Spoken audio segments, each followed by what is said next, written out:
Yo. This how it works. Oh, there we go. Got some. All right. Oh, can I? Can the screen be shown? Hold up. Let's see what's to this. Oh, there we go. Yeah. Wait, can I hear myself? Oh, yep. Can't bet. As long as I can hear myself, man, we straight. Like, we straight. You feel me? Like,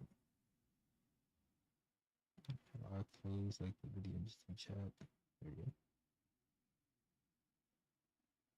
Boom. Got that there. I don't know where I should put the chat. It's right there. That right there will do. All right, bro. Let's just get right into it, man. So we got the cube now. You know what I'm saying? Got the little cube. Chapter 4. Where's it at? Got our little cube with our little triangles. You know what I'm saying? Boom, boom. Some triangles and whatnot. All right. Let's comment that out. We back. Oh my god. Make sure that's fully centered. All right. 108. This cube is defined its own coordinate system 0, 0. The rest of the setup vertices function setup vertices function sets up the VAO and 2 VBOs, although only use one. Yeah, why does he set up? Oh, no, he only sets up one VBO in this one, at least. Where's it at?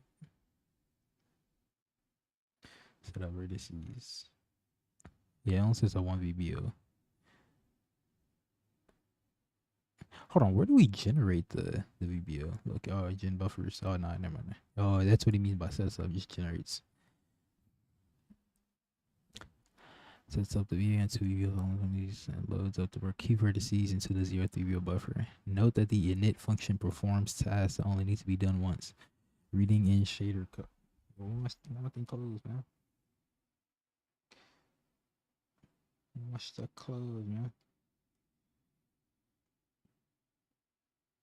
There we go. I should probably do this. Oh no, I need that on the thing. Oh man.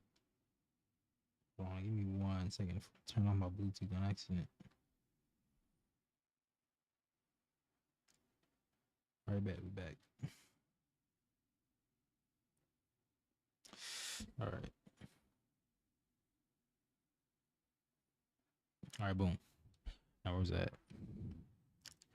Now that it also positions the cube and camera. Wait.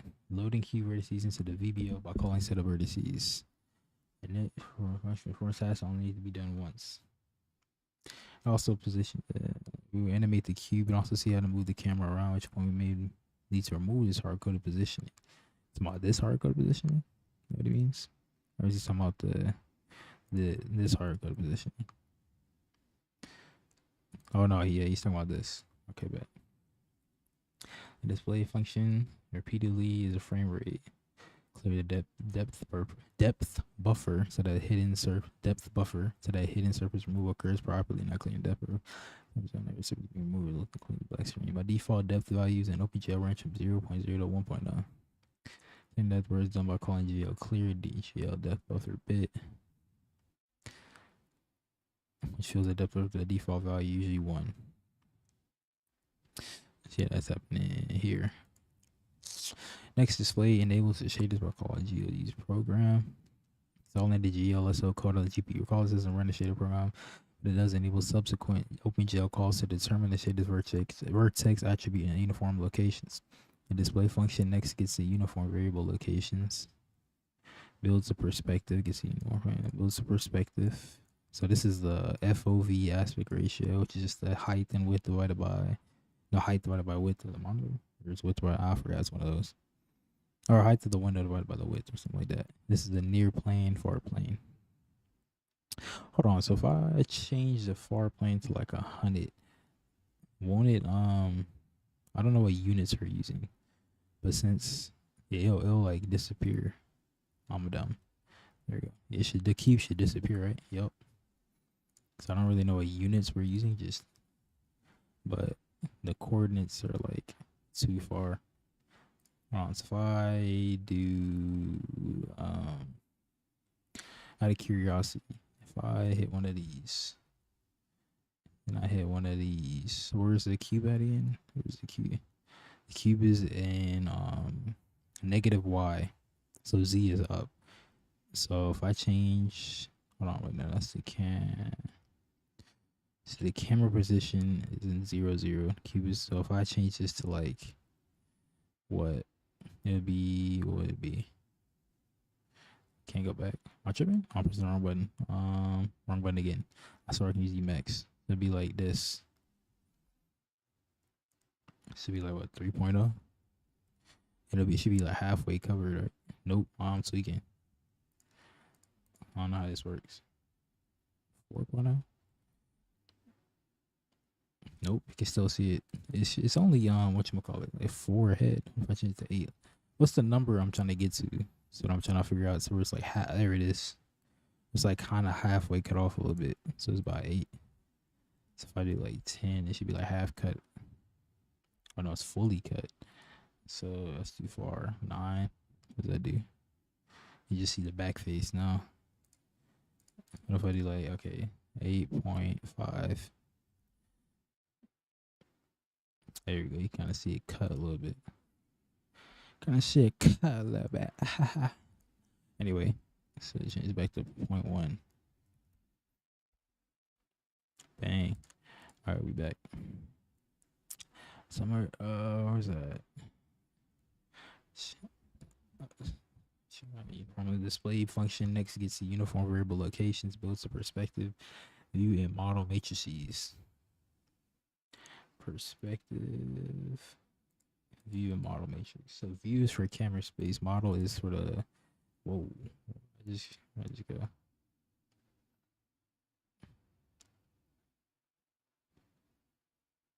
What was that? Okay, for uniform locations. Assigns a perspective in NV matrix. HSC to the corresponding uniforms. Here's what's noted the form the GLM call to the translate function. Some a cryptic looking call, starting with identity matrix, instructor, translation, form of a vector. An astute reader may notice that it shouldn't be necessary to build a perspective matrix every time display is called because its value doesn't change. It's possible to resize the window while the program is running sexual and this sexual efficient processor. With the computation of the perspective matrix out of the display and into the init functions. Say no more. Next display enables a buffer containing the cube vertices and attaches. What you mean enables a buffer? Oh, like GL bind buffer and enables the edges to the 0th vertex attribute to prepare it. So that means vertex shader attribute is what he means by that. So a buffer, you just loading in like some sort of data. It just holds data in memory. And then you have to say this data means this, and it points to this, the 0 that vertex attribute. Vertex attribute. For sending the vertices to the shader. Last thing is simply proceed additional commands, settings for this model teaches commands related to depth testing. Recall from chapter 2 that depth testing is used by OpenGL to perform hidden surface removal. Here we enable depth testing and specify the particular depth we test we wish OpenGL to use. The settings shown here correspond to the description in chapter 2. Later in the book, we will see other uses for these commands. Finally, consider the shaders. First, note that they include the same block of uniform variable declarations. This is not always required. It's often a good practice to include the same block of uniform variable declarations. Let's see, shader layout 0. Let's see.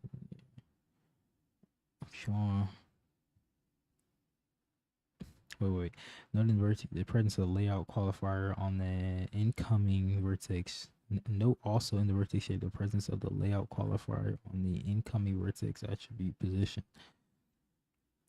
Since the location is specified as 0, display function can reference this variable simply by using 0 in the first parameter. Vec3 equal to vec4. Need to add a fourth spot. Hold on, can you do Vec 4 and do I don't think that'll work, but actually I'm curious. What is it? Word shader. And then if I do, can I do a Vec 4 a 1.0 and then position like this? I would imagine so, right? That makes sense to me. Oh my god, what is going on? I wonder what's happening there. So the position, okay, either the perspective matrix is like just straight up broken, or I broke something with this. I don't know what to do. I wonder. Hold on. So if I change, hold on, I can figure it out. Main, whoops, wrong one. Main dot cpp. Let me actually kill this. So I move the camera location like over a little bit, cause it's the whatchamacallit. Whoops. I think it is replacing like the whatever position of the model matrix. It'll be the wait, which one's changed? I think it's the Y, right? Yeah, so the Y is now the Z, I think. Right? I don't know. It's something. Anyway, regardless. What's I doing? Well, no, that's the position of the vertices. I don't think. Hold on. Let me make sure I'm understanding this right. Vec 4 position. Nah, the position is coming from this vertices array right here. Or is it at? Yeah, this vertex position. That's where this is coming from. So actually, I don't know why that's breaking low key. Like what's causing it. Should just be an X and Y and Z position. So I guess all the X positions would be 1 no matter what, right? And then I guess we're setting like 0 for that homogeneous or whatever thing. Anyway, whatever. At least I know that constructor works. I don't know what's going on with that for real. I kind of do, but I kind of don't at the same time. Anyway, just regardless. Blah, blah, blah. The multiplication of the vertex share applies the matrix transforms to the vertex, converting it to camera space. Note the right to left concatenation order. What you mean right to left concatenation order?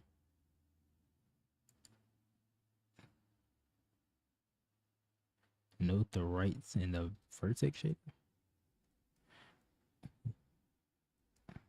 Bro, I can't type. Or just the P matrix times NV matrix. Wait. Right to left concatenation order. I don't know what that means, low key. Low IQ.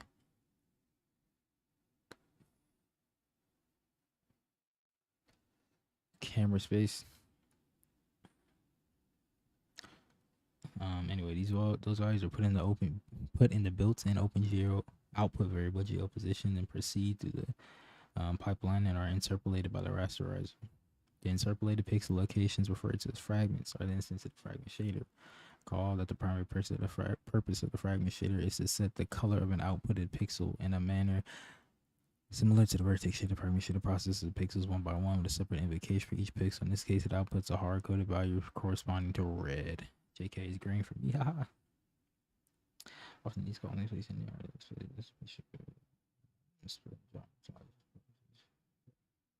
Indicator the uniform variables have been included in the fragment shader, even though they aren't being used here in this example.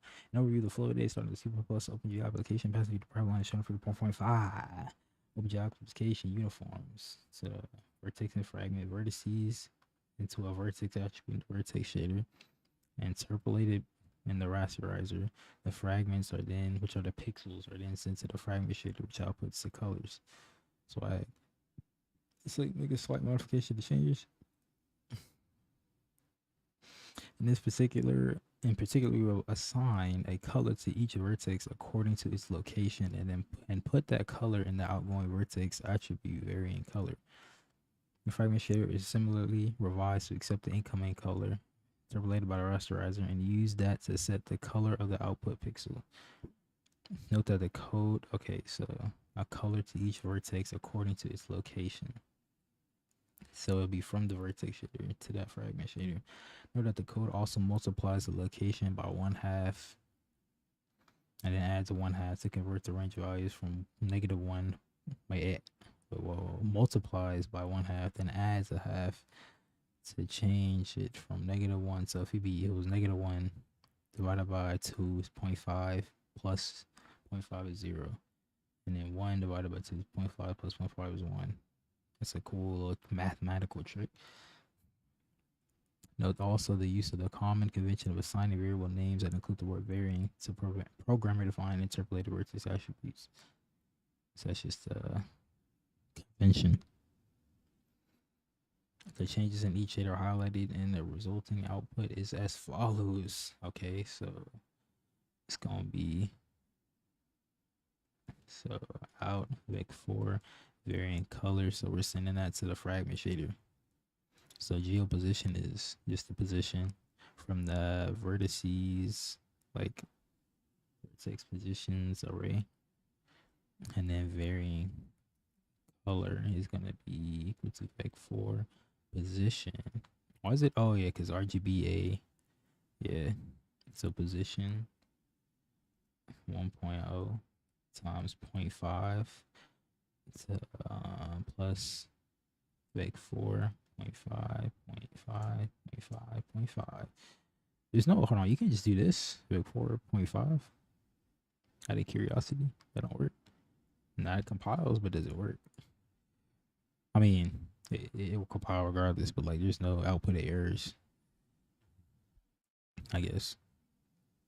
So the shader compile is what I meant. And then fragment shader is going to be in vec4 varying color. Color is going to be equal to, I guess, just varying color.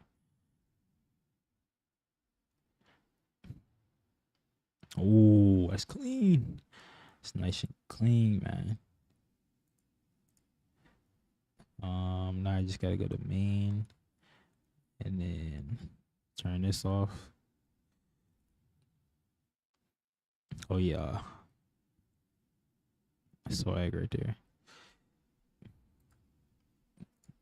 So all we're doing is setting. Let me try to do it from memory one more time.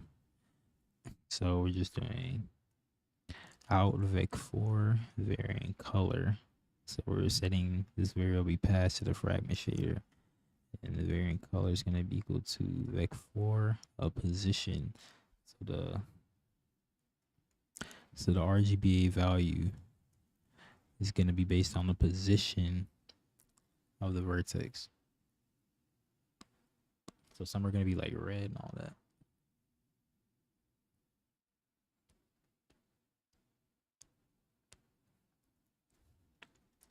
And then plus vec4 0.5. And I just thought about, do we have the, we do. I'm using 430 or version 4.3. And it's just going to be same thing in the fragment shader. In vec4 varying color. Whoops. In vec4 varying color. And then color is going to be equal to varying color. I don't know, I just typed that twice. It just helps my memory for real. Anyway, here we go. That's why I know, because the color is symphony. Hold on real quick. So like this is like red down here, right? So that's gonna be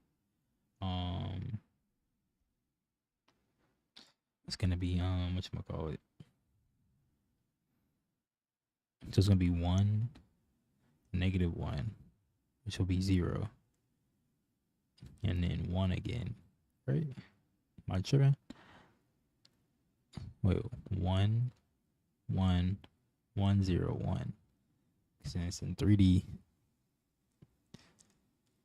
So 1 on the x-axis, that'll give you the red. And then -1 will give you the 0. So we ain't got no green. And then 1 in the z-axis +1, or is it -1? Is -1 forward? Look, you don't know. I ain't gonna lie. I mean, negative has to be. Nah, I'm tripping. I don't know. I'm tweaking. Whatever. Anyway.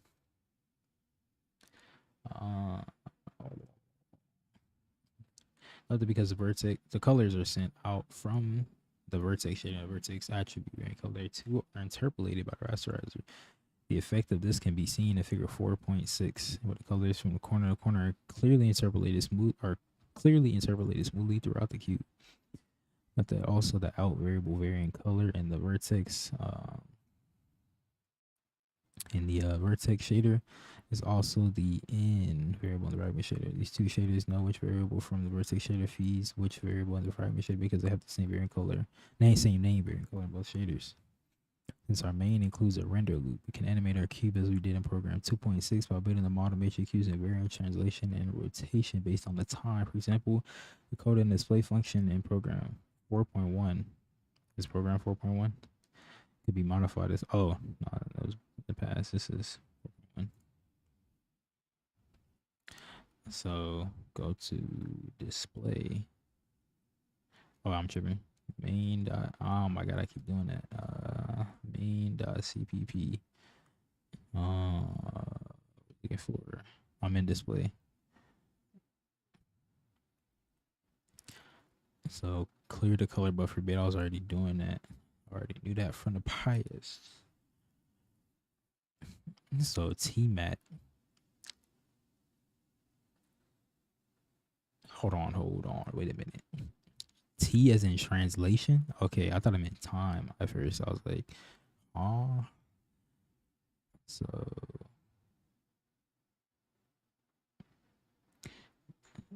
I'm just gonna declare it here because why not?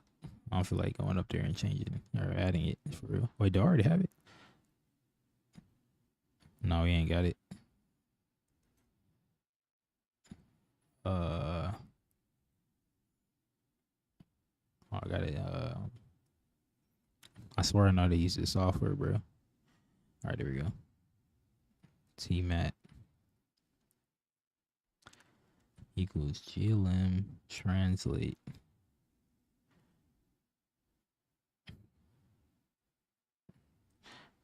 So an identity matrix,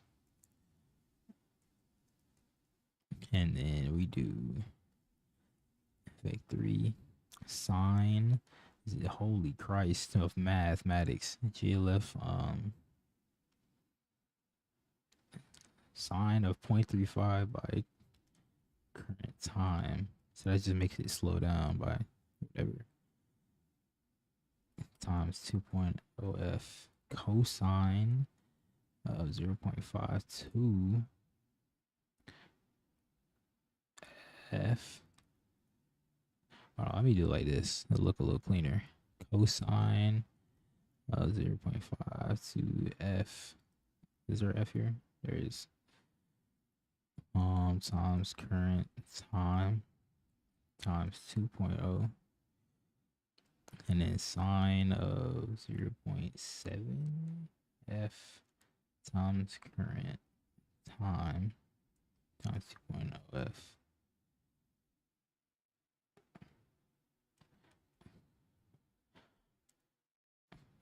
And then, okay, so R mat glm mat 4 R mat equals glm rotate, can't type,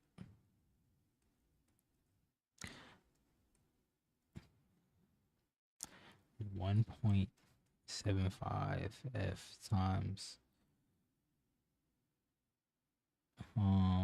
float current time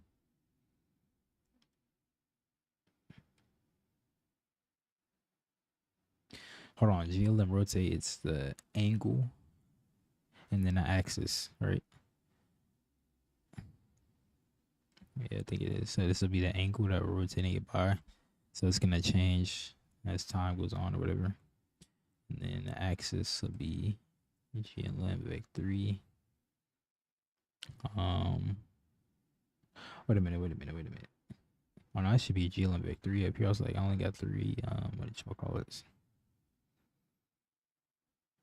And then GLM Vec 3 0.0f. So we're rotating it on the y axis.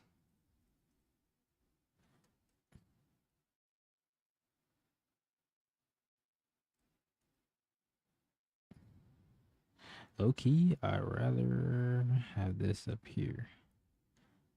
Just looks a little cleaner. Same thing with this one. Except don't need that giant space.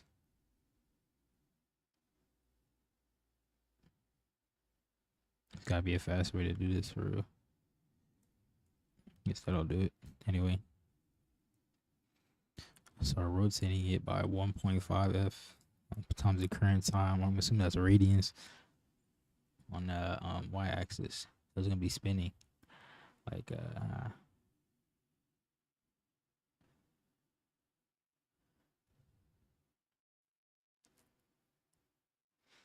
oh wait, no, we have another call too. What up? You know what I'm talking about? Or Matt. Wait.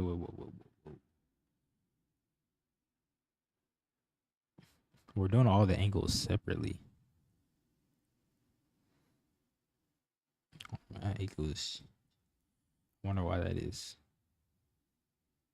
Because we're getting the same number every time. He probably explains it, maybe. Rmat's 1.75 f times float current time GLM. Okay, I don't need that right there, or do I? Let's back up a little bit. You feel me? Like,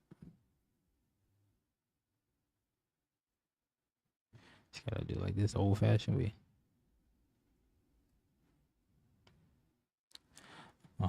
Vec 3 0.0 f. Oh, it's 1.0 f. 0.0 f, 0.0 f. And then our mat equals GLM. Translate our, I mean rotate, my fault. 1.75 f times float time. I'm assuming it's the z-axis. It is. Hold up.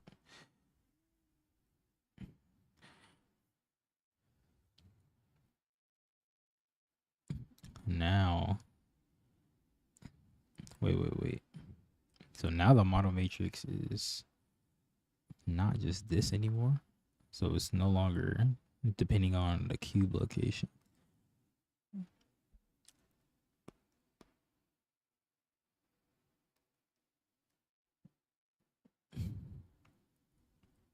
So mat equals translation times rotation. What's that do? I can't type apparently. What are you talking about?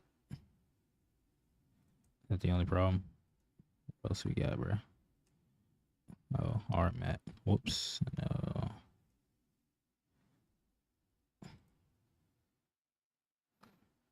Oh my god. Look at him go. Rotating cube, man. It's glorious. This looks like that little GameCube thing, like the GameCube startup menu when you first turn it on. So this look like to remind me of. I mean,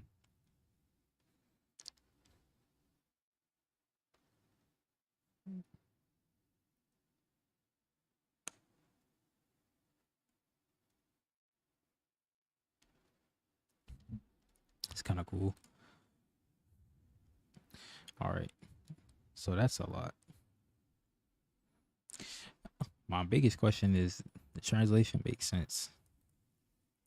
Just moving it by a factor of the time or in whatever number.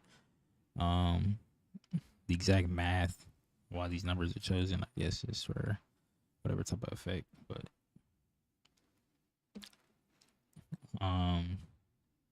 there was a, oh yeah, why are we doing all the rotations individually instead of at one. Like, okay, so if I were to comment this out, and then instead of doing this, do them all at once. What would the difference be for the rotation?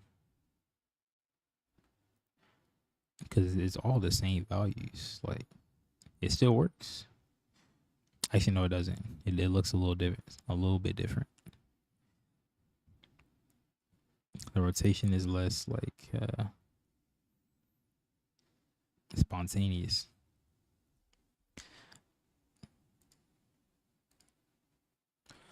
But we're doing it if we're multiplying by the same factor. Why would that make a difference? I don't know. It's weird. I wonder if he explains it later in the book. Later, hopefully, I mean like now.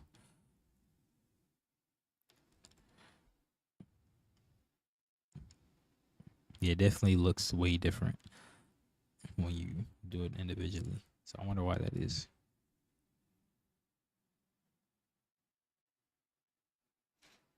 Anyway, the use of current time in a variety of trigonometric functions in the model matrix causes the cube to appear to tumble around in space. Note that adding this animation illustrates the importance of clearing the depth buffer each time through the display to ensure correct hidden surface removal. Hold on, what if I turn that off? Now you got me curious. So if you don't clear the color buffer bit, it just looks weird. But if I forget to clear the depth buffer bit, nothing happens. So okay, that's swag for real. Depth buffer bit. I look, you just want to see what this looks like real quick. Not clearing the whoops. Oh, go back. All right, boom. Oh my god. Shout out computer graphics, man.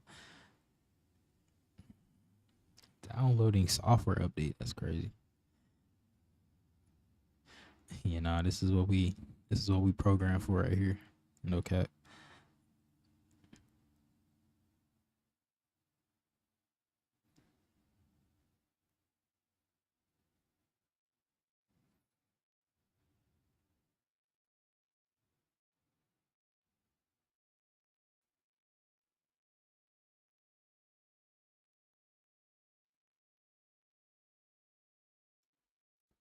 Anyway, enough looking at that.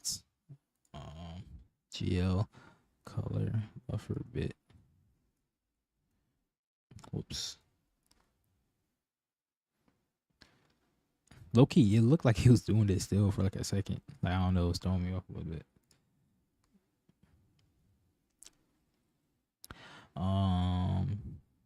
Illustrates the importance of clearing the depth of buffer each time through display to ensure correct hidden surface removal. It also necessitates clearing the color buffer as shown, otherwise the cube will leave a trail as it moves, as we just figured out. The translate and rotate functions are part of the GLM library. Also note the matrix multiplication in the last line of order in which Tmat and Rmat are listed in operation is significant. Computes a concatenation of the two transforms with translation on left, rotation on right. When the vertex is subsequently multiplied by this matrix, the computation is right to left. Meaning that the rotation is done. Wait, what? What you mean? Oh, right to left. Okay. A rotation is done first. So wait. So it does a rotation first and then the translation. If you multiply left to right, it applies right to left. Good to know, I guess. The order of application of transforms is significant or result in a different behavior. Hold on. Now you know we gotta figure out what that means. Hold up. So R mats times T mat. Let's go. What we gonna see? Oh my god. They were not lying. Yo, it looks a little more wild, like a little more out of control. Why is that though? Like, it looks like it's being held by the little blue point and just spun around. It's kind of tough, I can't lie.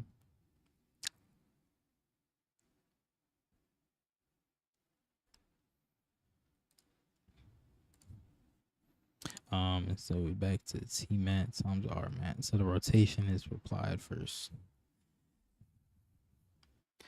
So you want the left, the one you want on the to be applied first. You want all the way to the right, and it goes backwards. rendering multiple copies of an object. We now extend what we have learned to rendering multiple objects. Before we tackle the general case, render a variety of models in a single scene. Let's consider the simple kit. Wait. Rendering before we tackle. Oh, I thought he meant before, as we already did it. I was like, when do we do that? Before we tackle the general case of rendering a variety of models in a single scene, let's consider the simpler case of multiple occurrences of the same model. Suppose, for instance, that we wish to expand the previous example so that it renders a swarm of 24 tumbling cubes. We can do this by moving the portions of the code and display that built the NB matrix and that draw the cube. Moving the portions of the code and display that built the NV matrix and that draw the cube shown as follows in blue into a loop that executes 24 times. So all the matrix calculations. So like from about here all the way down to like about here, right? Yeah, that makes sense.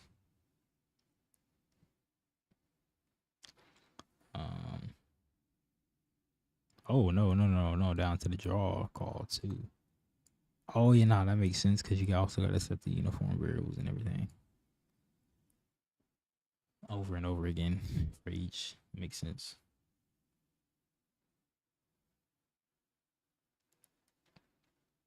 We incorporate the loop around so the cues of rotation.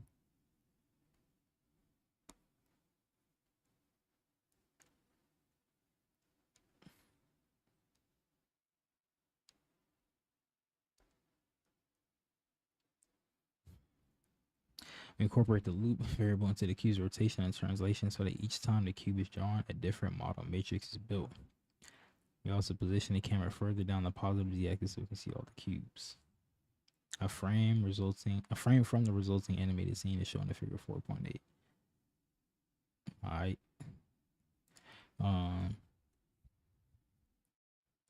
So let's go up here. So first move the camera back down. He said back down the z-axis. So I'm assuming it'd be negative. Actually, it would be positive, I think.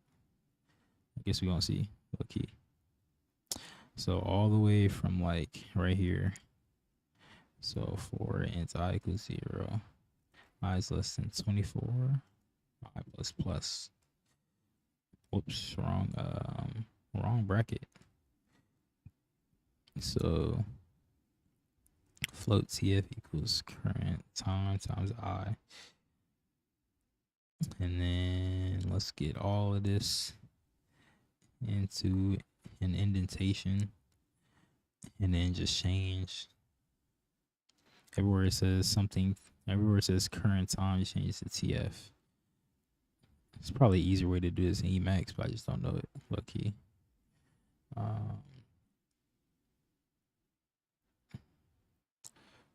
For sure, I know in Vim, you can do it pretty quick, but we don't use Vim around here.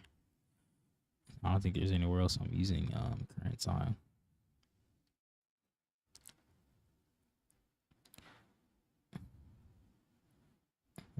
See what that does. Is that it? I think that's it. Oh my Lanta, that's a little incorrect.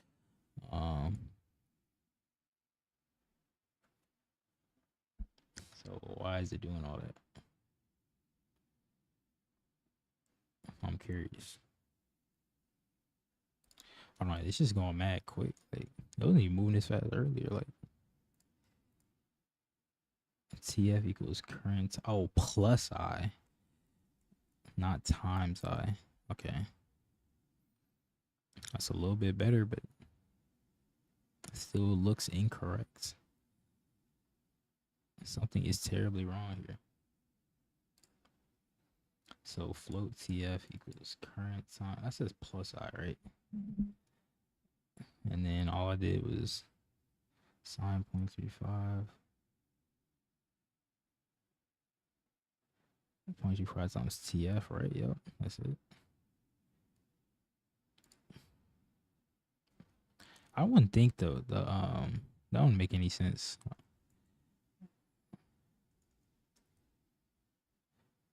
No way that's the problem. Like that don't even make sense for that to be the that's not the issue. It's really like the size of the cube is just mad small. Like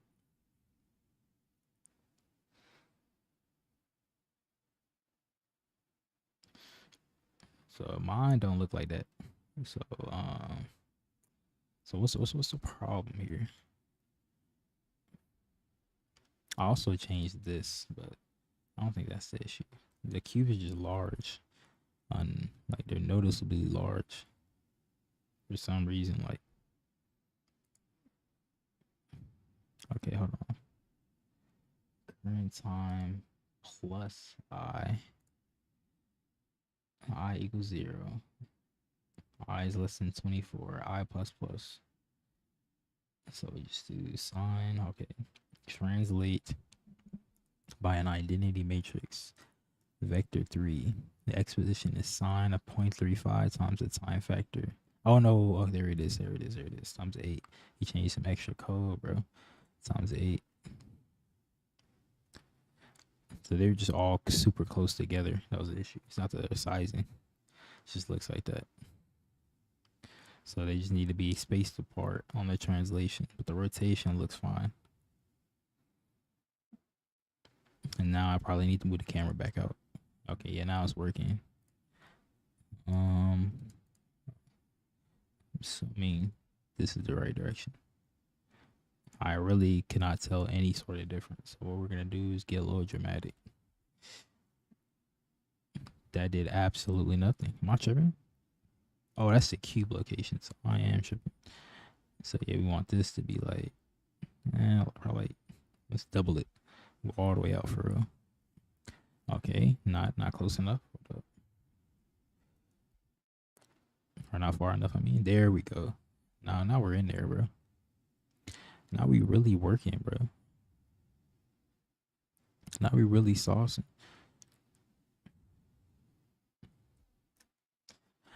Yo, who's coming up with all these like math equations, man? For real.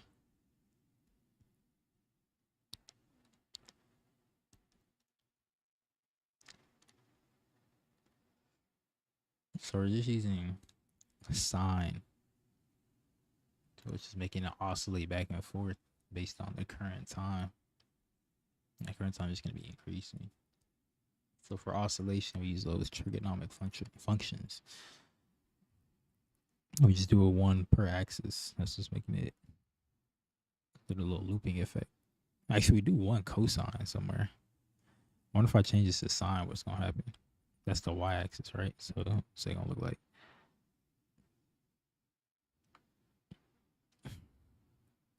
It just looks slightly more uniform, but it's the same thing.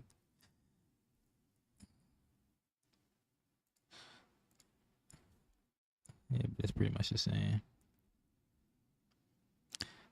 It just looks a little bit less robotic with the different like that. So that cosine just for the y-axis too. Like, oh, that's just so they don't meet up on over here too. Because cosine, sine, they don't intersect at the start. I don't think, right? Could be incorrect.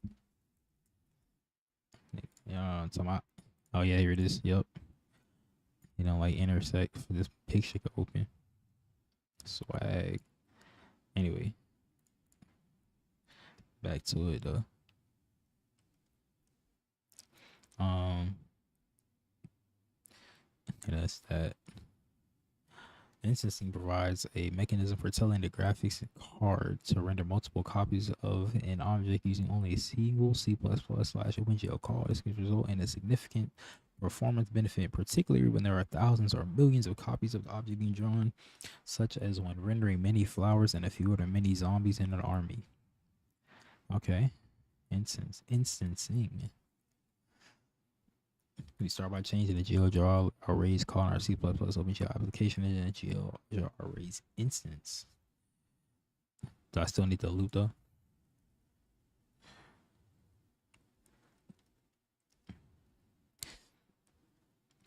Now we can ask OpenGL to draw as many copies as we want. We can specify drawing 24 cubes as follows. Using instancing, the vertex shader has access to a built-in variable GL instance ID, integer that refers to which numeric instance of the object is currently being processed. To replicate our previous tumbling cubes example using instancing, we will need to remove the computations that built the different model matrices previously inside a looping display into the vertex shader. Since GLSL does not provide translate or rotate functions, and we cannot make calls to GLM from inside a shader. Oh, GLSL does not provide translate or rotate functions for matrices, right? We need to use the utility functions from program 3.1.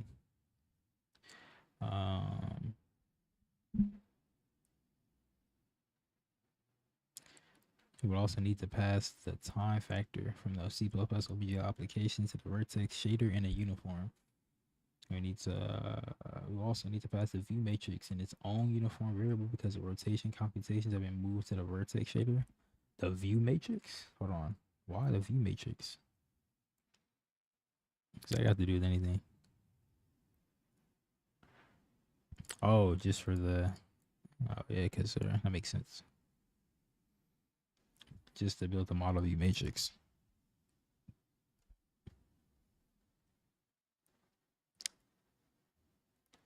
Wait a minute. Hold on. The revisions, including those in 4.2.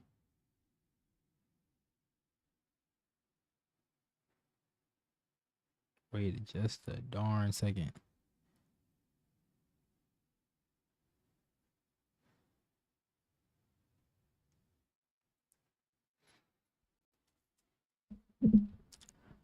Why are we doing the, hold on, okay. Pass the view matrix in its own uniform variable because the rotation computations have been moved to the vertex shader. So I'm assuming, okay, that's what it means.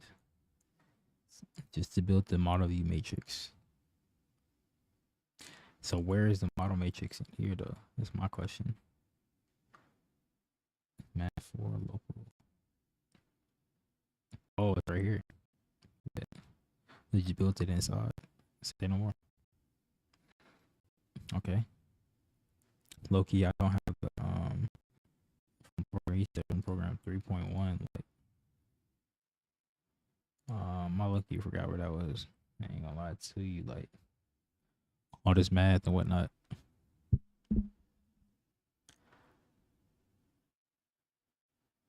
It's somewhere in here.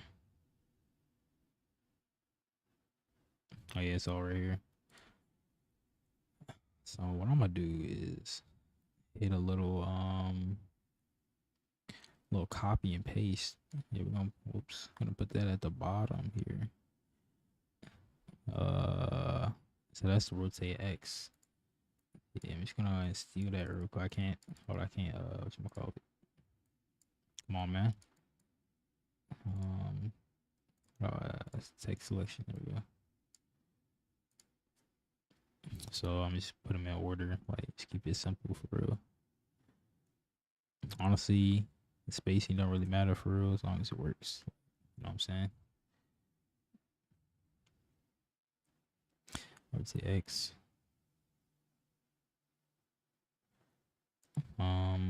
Y, Z, and scale.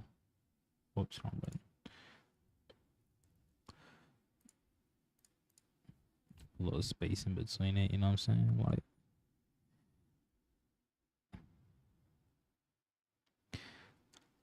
just and have the same indentation.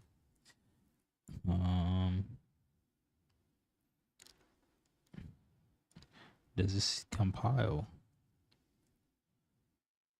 Yes, it does. All right, but what was that again? Instancing. Yep, here it is. What does that say? Rendering multiple different models. Let's see. Oh, I don't know.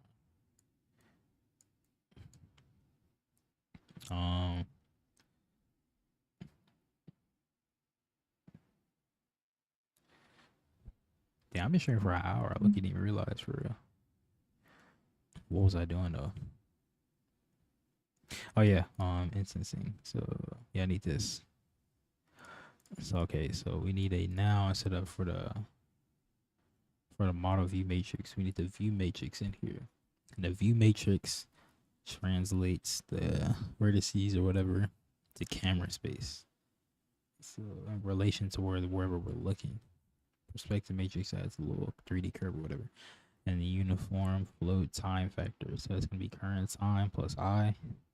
These are trigonometric functions to do all type of crazy stuff on the rotations, make it look cool. Mat 4 build. Oh, just the for declaration order.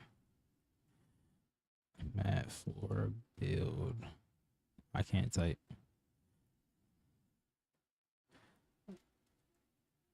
For build rotate Z float rad, and then mat 4 build translate float X float Y float Z floata. All right, now we get to the meat and potatoes. All right, float I equals GL instance ID plus TF. What does that mean? Value based on time factor, but different for each cube instance. It's a time factor is going to be current time. Hold on. Oh, it is. Okay, I was thinking it was, we're going to do the plus I, but I guess that makes sense because we're not using the for loop anymore. We don't have the I in the display. So the instance of whichever cube number we're rendering plus time factor, just like the exact same code as before. So that's all that is. Float A, I don't know what these are. Sine 2.0 times I times 8.0. Oh, there's no F. Keep forgetting that. Float, or maybe there is actually. 3.0 times I times 8.0. Float C equals sine times I times 8.0.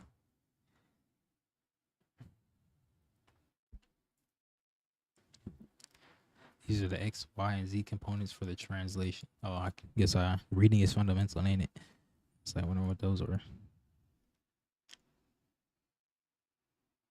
Oh yeah, because that's what's gonna be moving it. Oh, yeah, I'm tripping. It's gonna give it the oscillation. Trigonometric functions based on the time factor.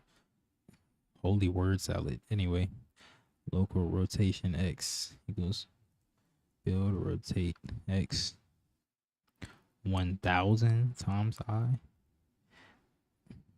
I look like a little spaceman. My numbers, like it's a little easier to read. I don't know why he packs it into like that. Mat 4 local rotation Y equals build rotate Y 1000 times I. Mat 4 local rotation Z equals build rotate Z times 1000 times I. Mat 4 local translation equals build translation ABC. So I guess you do just have to apply each rotation separately on each axis. I don't know why. It's probably some mathematical whatever, Euler angles and whatnot. I don't know. But anyway, it's just how you got to do it. Mat 4 new model matrix equals local translation first, and then rotation, because you want the rotation applied first, because it's right to left. So local rotation X times local rotation Y times local rotation Z. And then mat 4 model view matrix equals view matrix times new M. So you want the model translations to be applied first in the view matrix. And then all that's the same.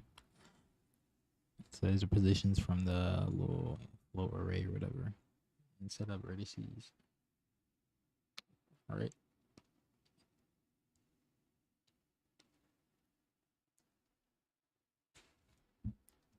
So I guess now the whoops. I guess what's kind of low key confusing me is like the logical position of the cubes. Like that makes sense. Like So logically in space, like when I'm looking at it, the cube is translated to whatever these are. But is its actual position still just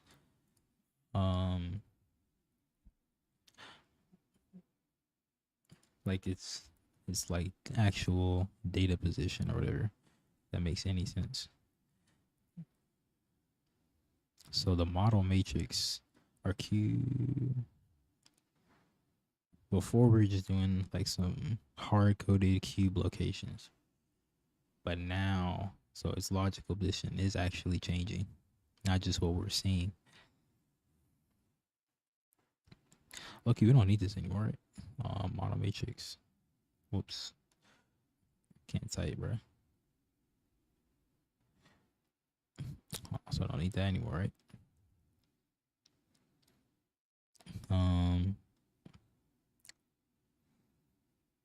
But yeah, its actual logical position is changing to like we're not using cube location X, Y, and Z no more. So I'm thinking like if we were at the collisions or something, I don't know how that would be represented. I mean, I don't think it would be. I don't know.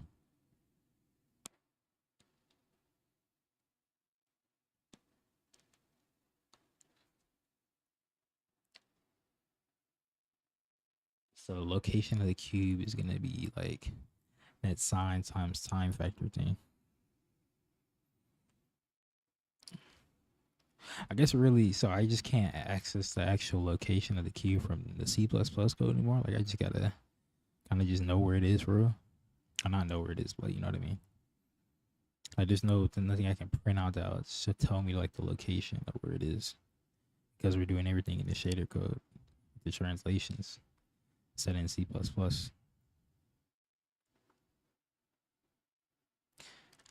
Anyway, so we're just taking in the view matrix, perspective matrix, and the time factor, which is just the current time or whatever. And color, forward declarations. So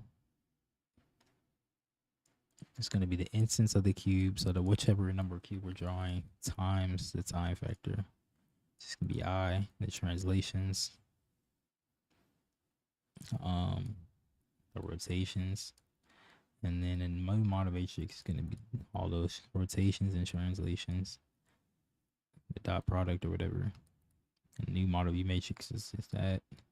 And set the position, set the positions of the cubes, or the vertices, I mean, times the model view matrix times perspective and then color, whatever. So now we need to go back to main.cpp. I really need to put the main out as like a build folder or something, but I'm lazy. So what I need to change here? First, get rid of the loop, I guess. That's step number 1. Now TF is just current time. Right. All of this isn't needed anymore, but I kind of don't know if I just comment it out because I might come back and look at it later. But like, I'll comment it out. And the perspective matrix is gonna be the same. View matrix is gonna be the same. Now, what do I need again? VLOC.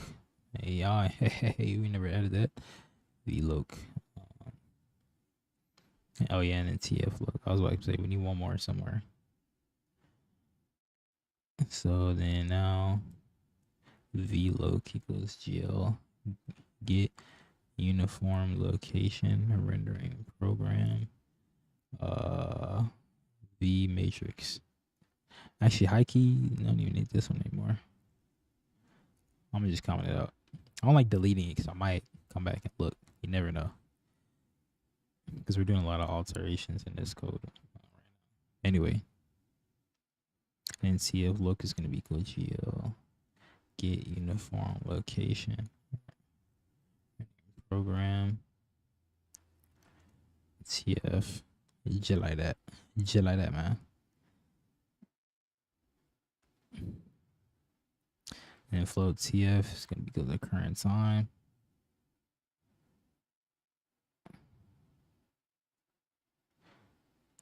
Yeah. All right. Yep. And then GL uniform 1F TF loc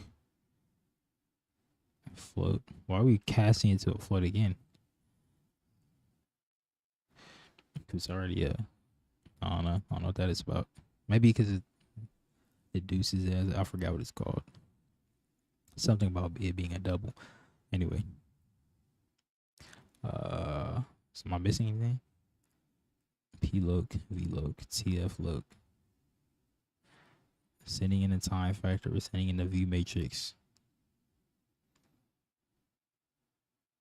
I don't need this anymore.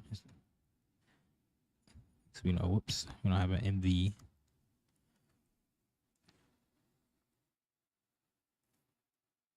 Right? Oh, we still have the MV loc. Oh no, actually we don't.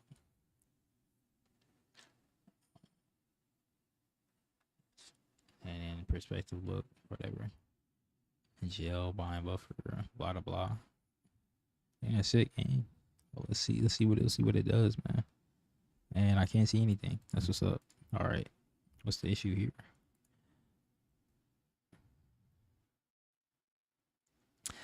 So let's start from the top. It's probably a shader thing.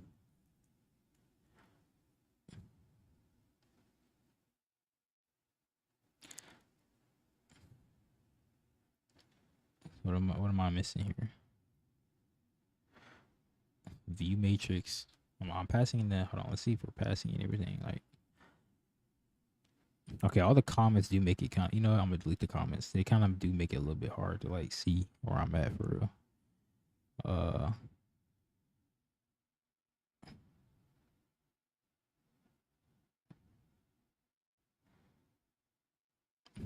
right, this looks okay.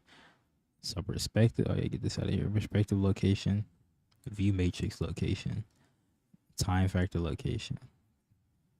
CF equals a float of a current time.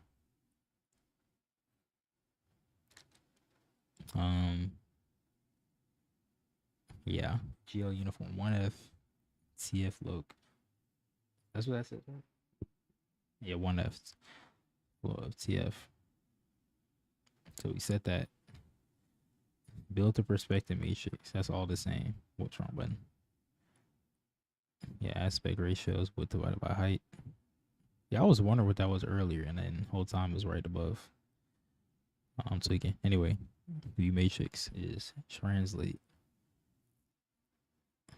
We're setting the view matrix, right? Where are we setting it?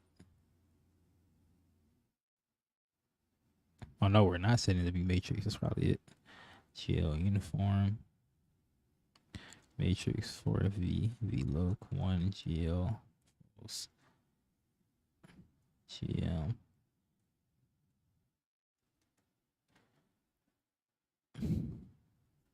That's probably it, Loki. Yup. Oh my Lanta. Why you spinning so fast though?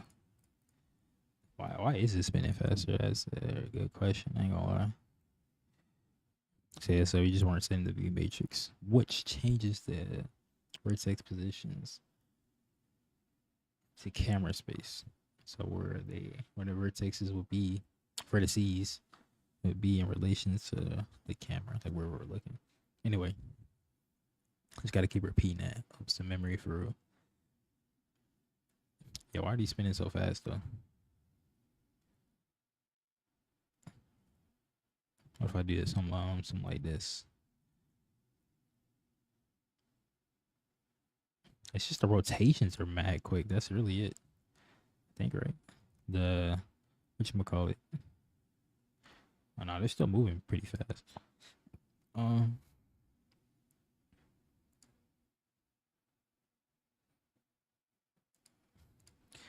Yeah, I don't know why it's so fast. Anyway, vert shader. So 203 now. 301 and then 400 times I divided by 8,000 divided by 4,001 divided by 6,003 times, I don't know where these numbers are coming from or like what their purpose is for real, but I just know it has something to do with translations for real. You know what I'm saying? And now we can do main.cpp 100,000 cubes. He said 100,000, not a million, right? Yeah. All right, let's see what that does. That is a lot of cubes, not gonna lie. They spin it mad fast too. If I can go full screen, like, oh, that does not work. Unfortunate. Oh, actually, it kind of does a little bit. Like, you can see a little bit more, but not much.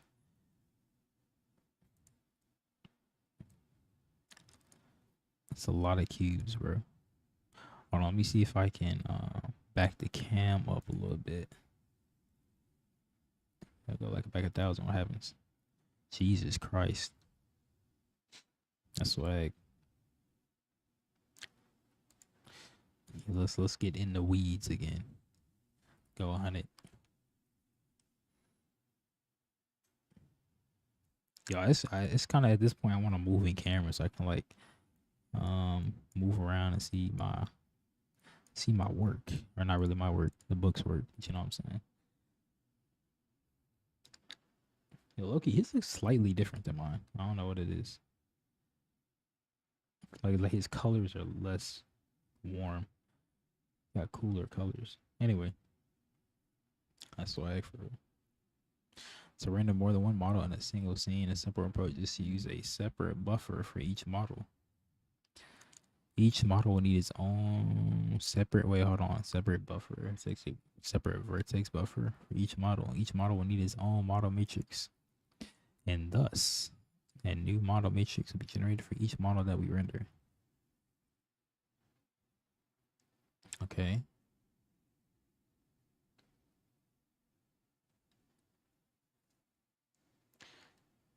So I remember last time it was like a pyramid, right? So we need one VBO for each different type of model that we want to load, and that different vertex, like vertex position array that we load into each separate VBO. And then each model with its own VBO needs its own model matrix. And then we just pass that in and whatnot to the vertex shader. Fragment shader is pretty simple still. Another that's a new model matrix will be generated for each model that we render. There'll also need to be separate calls to GL jar arrays for each model. That's what will need to be changes in both init and in display. Another consideration is whether or not we need different shaders or a different rendering program for each of the objects we should draw. As it turns out, in many cases, we can use the same shaders and thus the same rendering program for the various objects we are drawing. We usually only need to employ different rendering programs for the various objects. They are built of various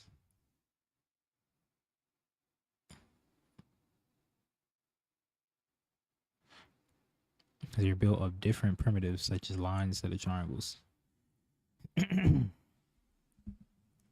Or if there are complex lighting or other effects involved. For now, that isn't the case, so we can reuse the same vertex and fragment shaders and just modify our C++/OpenGL applications to send each model down the pipeline when display is called. If they're built of different primitives.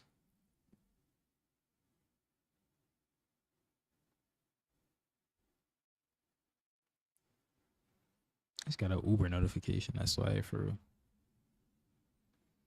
Let's proceed by adding a simple pyramid so our scene includes both a single cube and a pyramid. The relevant modifications to code are shown in program 4.3. A few of the key details are highlighted such where we specify one or the other buffer, where we specify the number of vertices contained in the model. Note that the pyramid is composed of 6 triangles, 4 on the side and 2 on the bottom, totaling 6 times 3, 18 vertices. Yeah, so the 6 triangles, 3 vertices. Yep. Okay. The resulting scene containing both the cube and the pyramid is then shown in figure 4.10.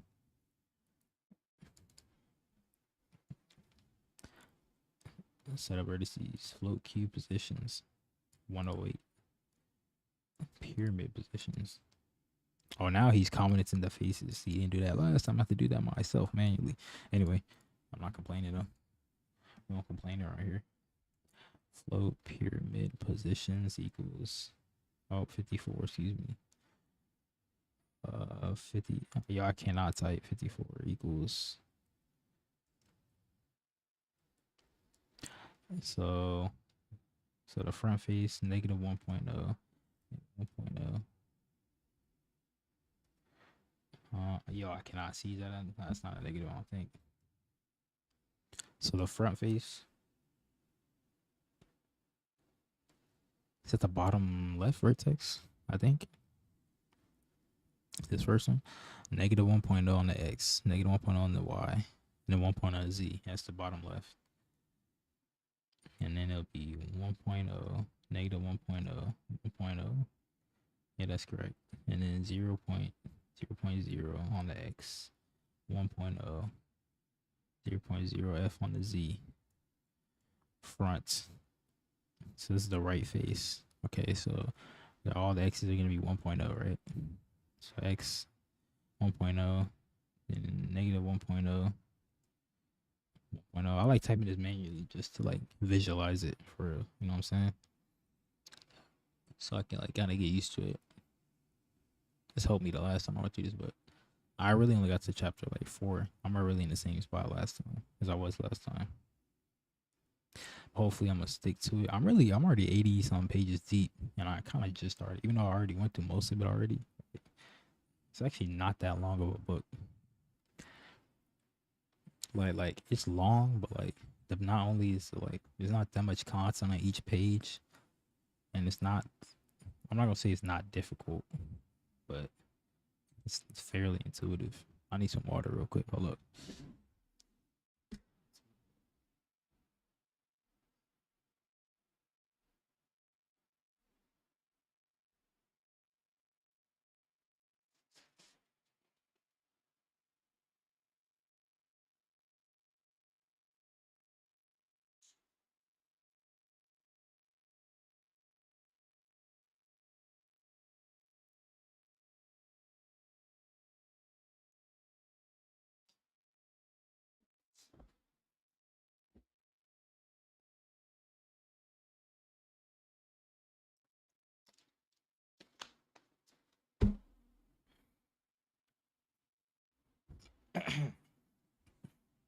Yeah, that water hitting, man. Anyway, was that? Oh yes, on the right face of the pyramid. X is 1.0, Y is negative 1.0, Z is 1.0. So then the next one will be 1.0, negative 1.0, negative 1.0, right? That's correct. Yeah, negative 1.0. And then, yeah, same with the top 0. 1.0, 0F.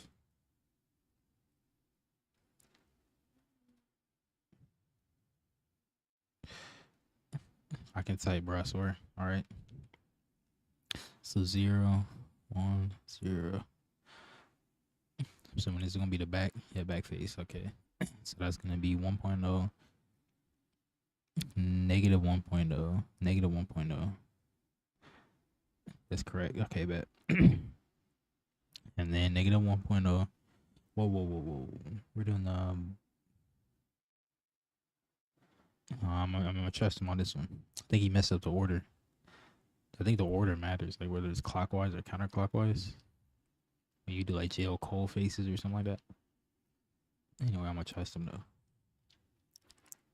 Negative 1.0, 1.0, negative 1.0. Wait. 1.0, negative 1.0, negative 1.0. Then negative 1.0. Yeah, it's negative 1.0. So that should be negative 1.0, negative 1.0.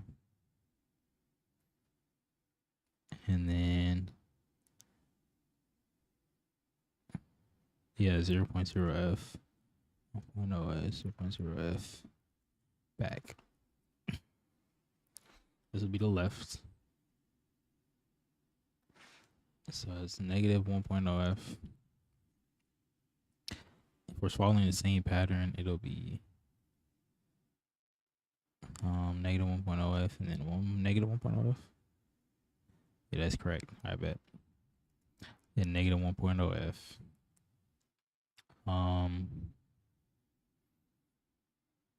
Negative 1.0f, 1.0f, then 0.0. And then the base negative 1.0f, negative 1.0f, negative 1.0f, 1.0f, negative 1.0f, and then it'll be negative 1.0f. No, it's positive. Wait, so negative 1.0f, negative 1.0, negative 1.0, 1.0, negative 1.0, 1.0. So this will be negative 1.0. Wait, whoa.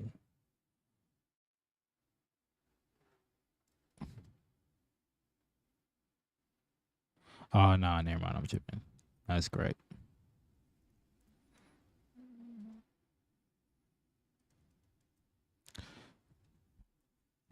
All right, bet. Then this will be 1.0f, negative 1.0f, 1.0f. So 1, negative 1, 1. So it's like the right front vertex. Then negative 1.0f.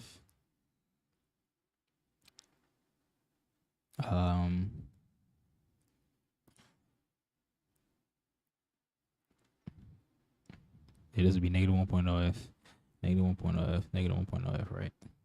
Yup. And then 1.0f, negative 1.0f, negative 1.0f, right? Up. That's correct. Base. Right, back. Let's get it. Let's get it. Okay. We need at least one VAO. We need at least two VBOs.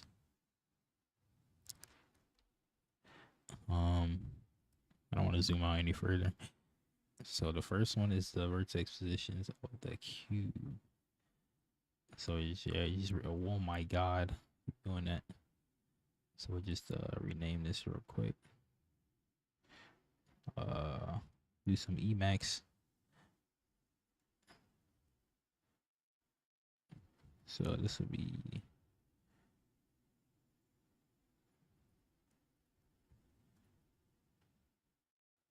holy. I'm trash at this software. It's been a minute, gang. Okay, now GL bind buffer. Hold on, I didn't delete anything, right? Oh yeah, this is correct. GL array buffer VBO. The second VBO. GL buffer data of this GL array buffer, size of pyramid positions,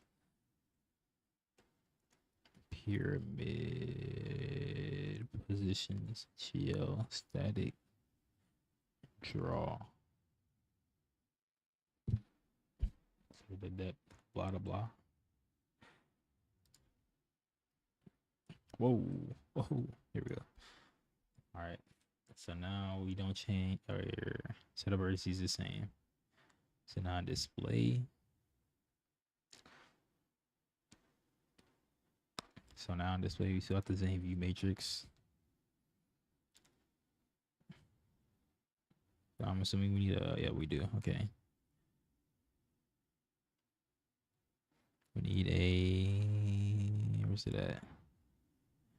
Float peer loc x. I don't know why he just used like glm vec3 for this, but whatever. It is what it is for real. Look y peer loc z. I'm actually curious as to why he doesn't do that. For now, just keep X here look Y. I'm just gonna here look Z. Whoops. Where we at? Okay, so we don't need the. No, we need that V matrix still. We didn't change the shader code, did we? We did. Do I have to go back and alter that again, the shader code? Or am I tripping? Anyway, respect the matrix. So I know we need that. TF we don't need anymore for real, but I'm not removing it. V matrix is the same. Now we can do mmat equals. Wait, is mmat declared is okay. GLM translates GLM mat 4 1.0f.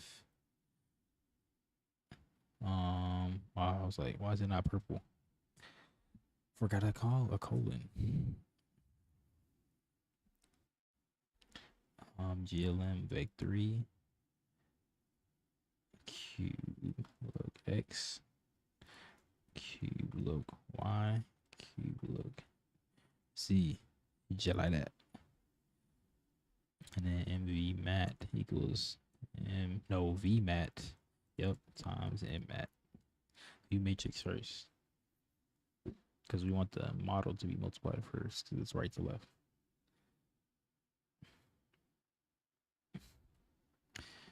Dang, we really changed the whole whatchamacallit. I have to go ahead and change all the vertex things. The whole vertex shader. That's what I meant. Anyway. I'm probably just do like a backup, so I really don't feel like changing that. I'm not gonna lie to you. Keep it a buck for real. But yeah, I guess this is what comes with it, man. Comes with the books.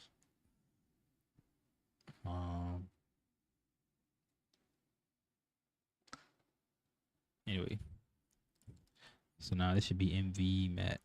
No, this should still be P mat. This one should, whoops. It shouldn't be, what did I just do?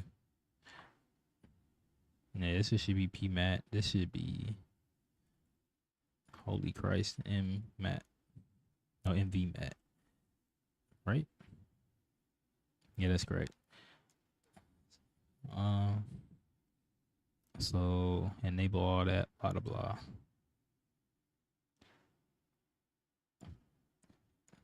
Yeah, that's all correct still. Now we just need to do the regular GL draw array still, without the instance ID or whatever. I guess technically I will always have the book, so if I want to go back and look at the code, I can just kind of know that's in the book, or Google it. Now that I just gotta know that's a thing for real. Like I've seen it before.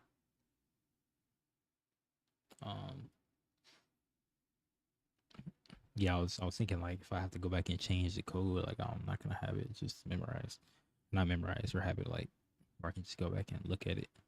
It's fine. It is what it is. I guess I could do some extra organization and put them all in like different folders based on like different states of the program. I guess, I don't know. Nah, it's just mad work. You just go back into the book and look for it. Anyway, so that's the first one. So do all that. Oh, I forgot to dang, I wanted to look at the polygon instance one. Nah, it don't matter. All right. I don't think this would be like it's going to compile probably, but it'd be like a black screen. Oh, there's only one cube. I'm kind of surprised that ran. Gonna be honest. I guess the GL instance ID is just the one or whatever in this case. Actually, hold on. Since I still have the vertex shader.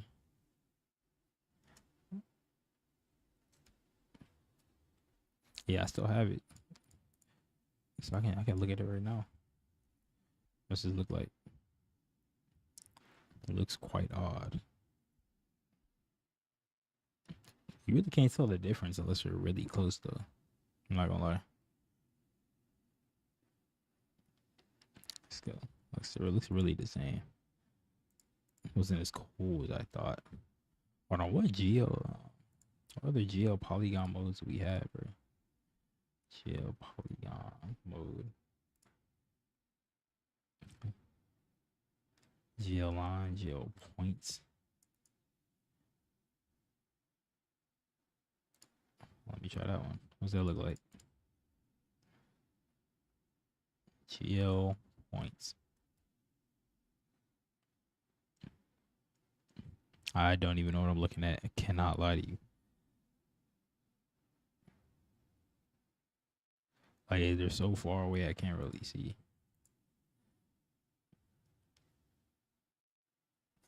Guess I'm gonna have that on file when I get this one working. 36 vertices. Whoops, what just happened?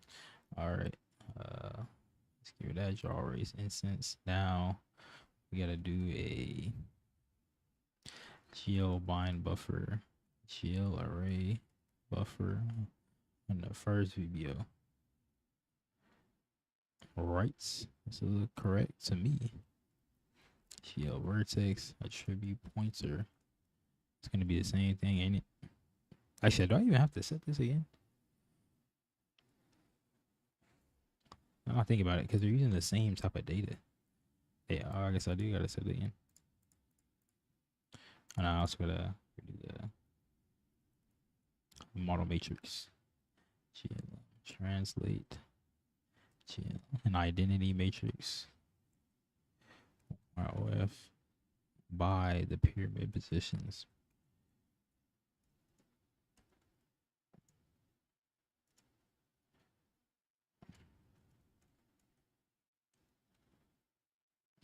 And then MB mat equals mat times mat. Yeah. Why do we reset the whatchamacallit? The perspective matrix. Do we have to do that? I'm gonna have to test it, see if we have to do that.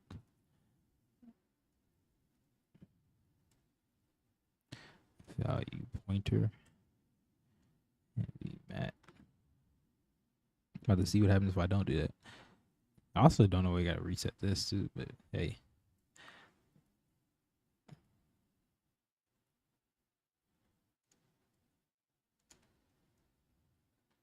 So what are the other parameters of this geo?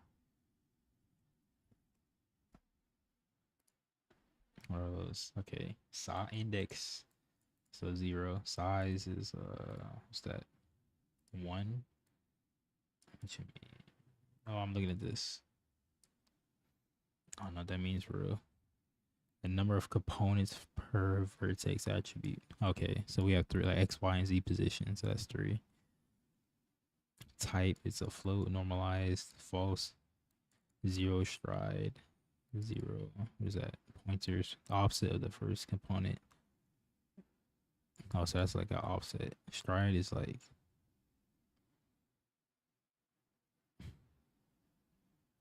offset between consecutive vertex attributes. I think that's when you have like texture coordinates. You set it to like 3 or something. I don't really remember. I don't remember for real. Anyway, he's gonna tell us probably, hopefully, surely. GL and I still don't know. You have to call this twice though. I'm about to test and see if it works. Maybe if I call a GeoJar arrays, it like clears it or something. Like I don't know. That's what I'm thinking. Anyway, you also have to do the geo. Well, that's kind of crazy. You could do all this again. Like, surely you don't have to like. I don't know, man. Maybe you do. What do I know? Wait, 18. Oh yeah, 6 times 3, 6 polygons. or 6 triangles, 3 vertices, 18. Now I just gotta change the vertex. Actually, hold on. Let's see if I can see yeah, I see both of them. I think that one had the point. Oh, no, I didn't. I'm tripping. Just gotta change the vertex shader. So now we have the NV matrix again. Don't really need TF, but I don't feel like deleting it. Not gonna lie. Can I just like comment this out? I don't think this hotkeys gonna work. Don't. I'm just gonna delete it for real. NV matrix. Let's see what that does. Cannot see anything. So what am I looking for? Main.cpp. Go back up to the camera. Move the camera. Is it that camera speed? It was at 8 before, right?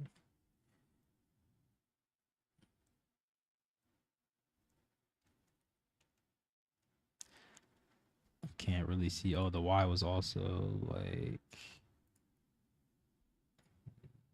that's a little higher. I think I was like looking down on it a little bit. All right, I can't see the cube or the pyramid though. Why is that? Okay, it's not like hidden behind it. I don't know what's going on there.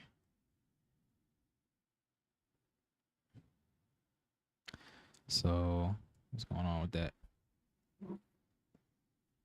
Oh, I didn't set the perspective matrix, but I didn't think that doesn't.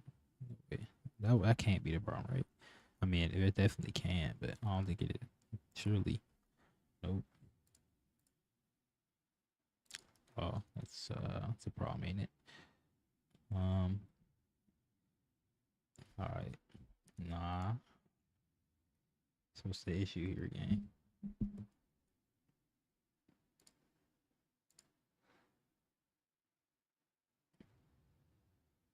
So this is drawing perfectly fine.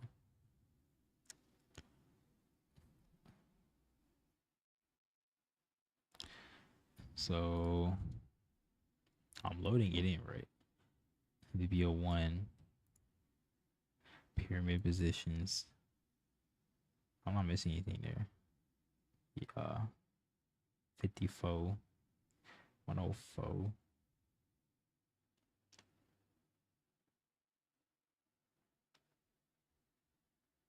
Yeah, it looks correct.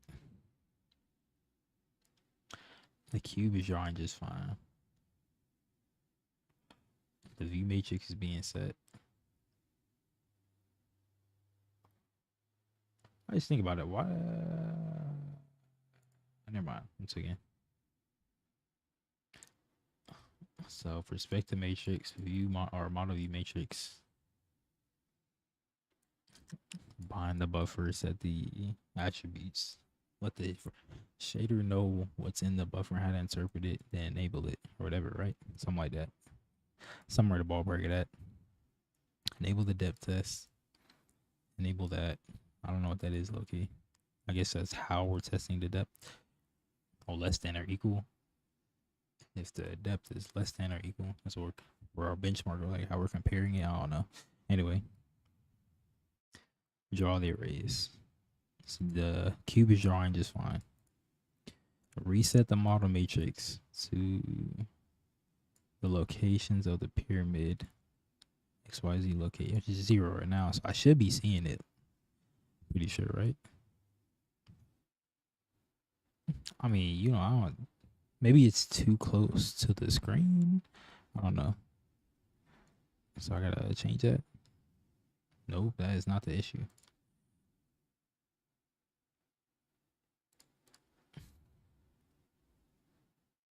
Oh no, that should be that.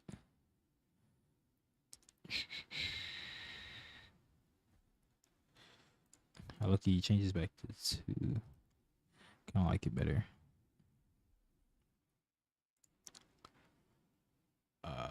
All right. Anyway, I'm drawing just fine. I don't want to have to use AI for this, bro. Come on, I can figure this out. Model matrix. Boom.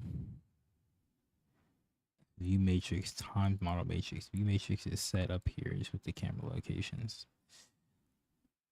So this new model matrix, right? Matrix for FV.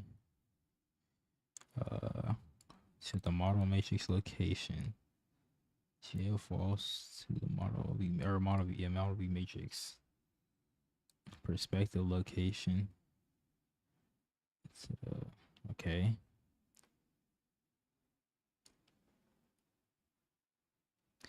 On the buffer of the second buffer. GL float. So this all looks correct. It's gotta be maybe it's like a vertex shader thing. I don't know. Enable the array. GL triangles 0, 18. I mean that all looks correct to me. Like I don't know what I'd be missing for it to not appear on the screen. Let me check the vertex shader. What would be out of place here? In victory position. So that's coming from right here.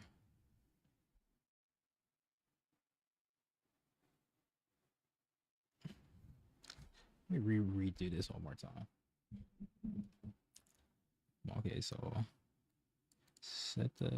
translate the model matrix with the positions.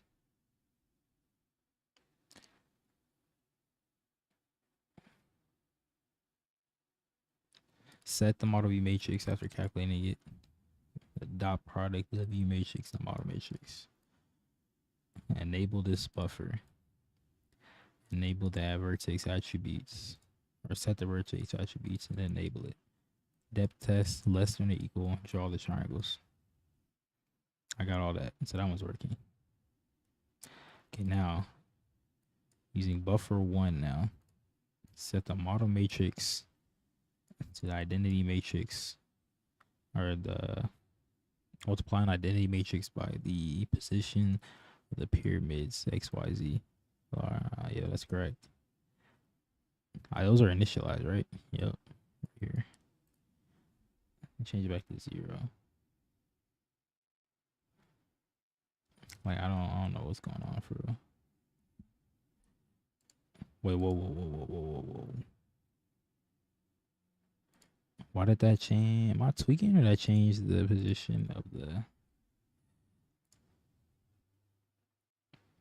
It did change the position of the cube. Are they like rendering on top of each other?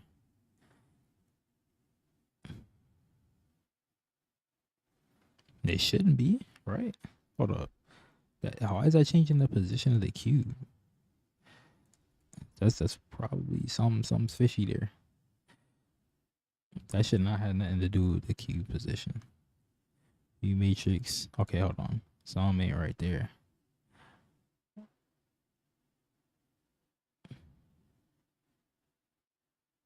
I don't know where I messed up at. That is incorrect. So I guess they're just like literally rendering right on top of each other. I can figure it. Okay, so if I do this, I should see something poke out of the pyramid or poke out of the cube.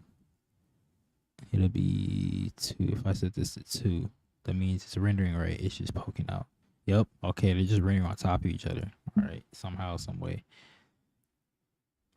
I don't know where I messed that up at. All right, bet. So it's rendering right. It messed up the position somehow. So the model matrix handles the positions. This is the position of the cube. And then model view matrix times model matrix, set the uniforms, blah, blah, blah. What in the world is going on, bro? Because this one's using the cubes.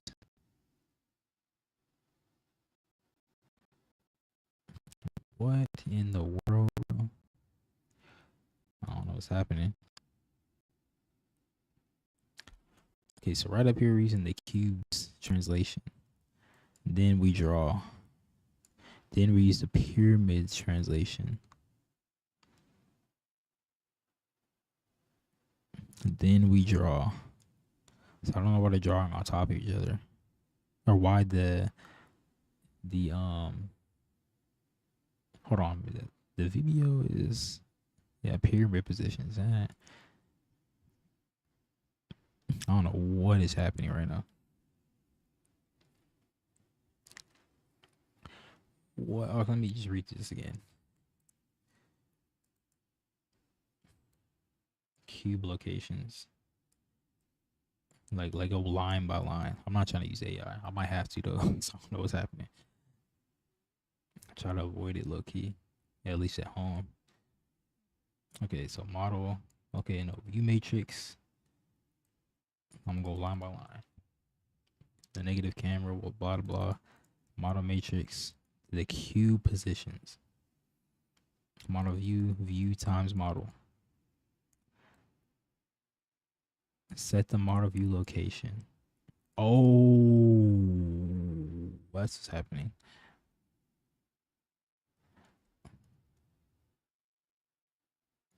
That is a little better. Or actually a lot better. It's just a little typo. So if I change this to -3, it should be a little bit of space between them. There we go. And that right face is messed up somehow. Or left face, I mean. Left face is messed up. So what was the left face? -1.0, -1.0, -1.0. -1.0, -1.0, 1.0. 0.0, 0. Nah, it looks correct. Right? Wow, why is it sticking out? I don't know why I did that. Like it was about to do something. I could just rotate it, right? So like, I rotate it a little bit so I can see what's happening. What would that be? It'd be R mat equals GLM rotate. It's the radians, right? See, that's why I like to keep my old code so I can just look at it. So low-key already forgot. GLM rotate. No, first start with an identity matrix. I can't talk. And then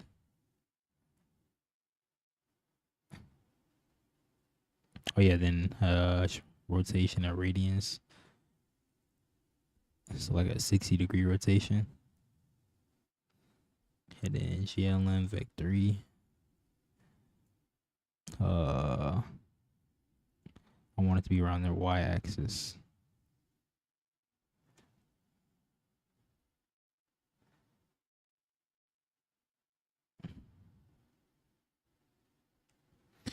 And then I wonder if I could do this times R mat. Would that work? Instead of having to compile them or multiply them separately. It's not declared in this scope, man. What you talking about, bro? It's right here, bro. You talking about R mat. Okay. I think that gives me a little bit of insight. Not really, actually. How about we do this? Float. Is that how that works?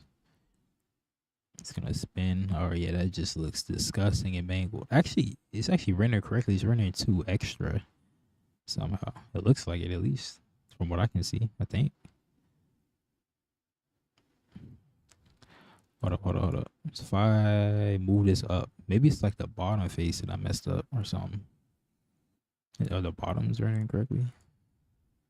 Well, that's like about 4 up. About 4 up. Oh, yeah, it's the bottom faces that are just incorrect. And the left face.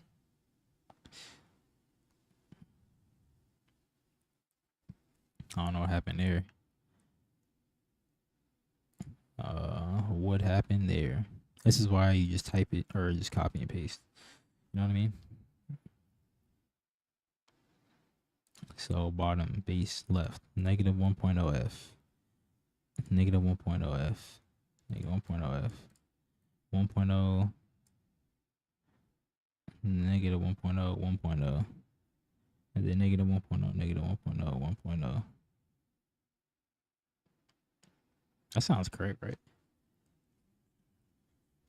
I don't know what happened. Wait a minute. Yeah, there's 36 vertices, right?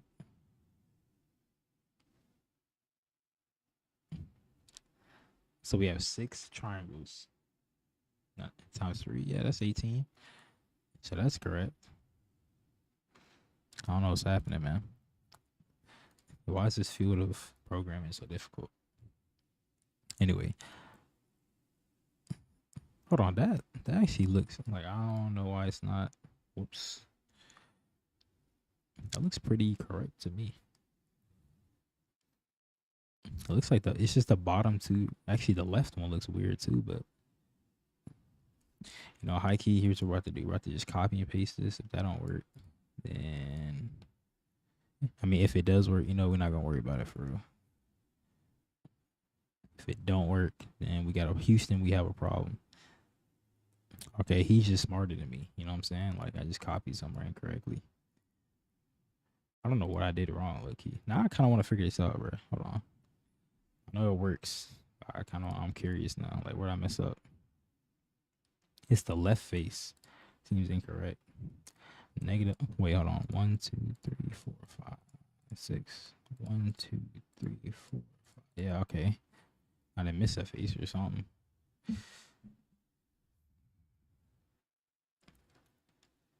Okay, so the left face is negative 1.0, negative 1.0, negative 1.0, negative 1.0, negative 1.0, 1.0, 0, 1, 0. That's correct. I got the exact same thing.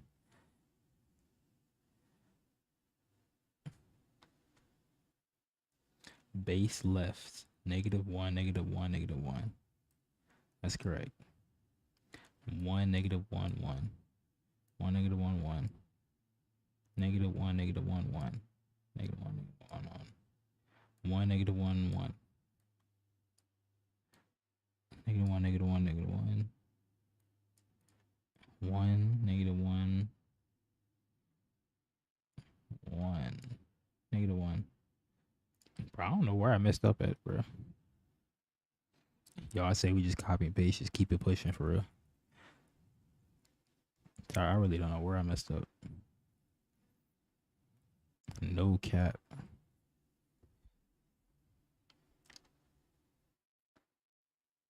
What could be the issue here?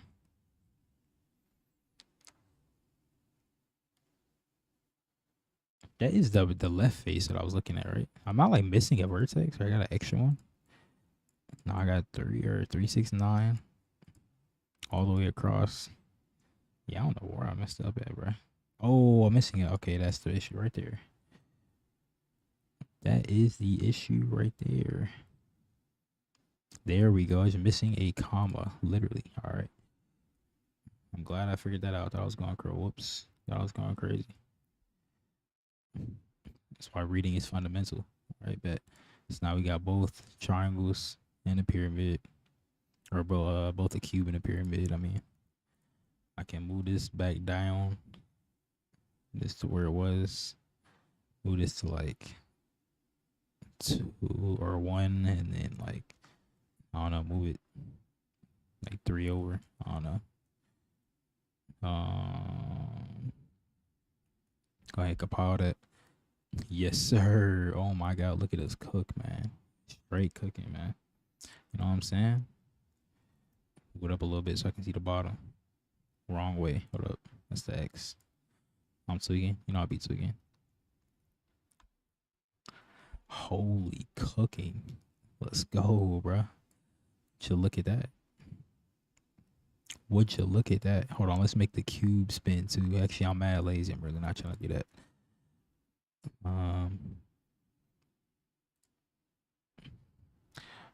Mat equals GLM translate or rotate. GLM mat 4 identity matrix rotated by current time on, let's just do the y axis too. Let's just do the x and y. Now half speed on the x axis, full speed on the y axis, no speed on the z. Let's see what that does. Absolutely no. Oh, I forgot to multiply it. So you can. That's probably not how you're supposed to do that. Look, yeah, there we go. Swag. You probably shouldn't be multiplying it like this. I do the translation or whatever first. I mean, technically it's the same thing, really, because this is just basically a translation matrix right now, and then do the rotation, translation and rotation by the view matrix or whatever. But hey, it works, man. That's all that matters for real. You know what I'm saying? As long as it works, it's not dumb, right? Ha ha ha ha. Anyway, it's looking clean now. All right, let's get rid of that though. And then go down to here. No more of that. Actually, a little bit of spacing. All right, boom. Now where was I? A few other oh my god, what are we doing out here? A few other minor details to note regarding 4.3 peer load. Need to be clear and initializing the knit. Already done. That's done for the cube location. The matrix view. Wait, the view matrix vmat is built on top of the display and using both the cubes and pyramids model. Yes, sir. The view vertex and fragment shaders are not shown. They're unchanged from. Stop lying. Unchanged from 4.5. Hold up.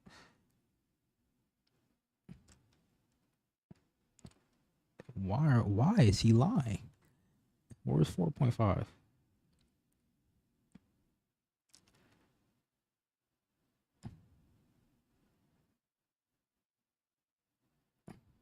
Hold on, where is section 4.5 at? I don't know, but hey, that instancing code was rotating and spinning everything. I don't know what he's talking about. If he's talking about that shader code. Anyway, I don't know. Section 4, oh wait, here. That's what he means. I mean. Oh, okay. That's what he meant. Just like this part right here.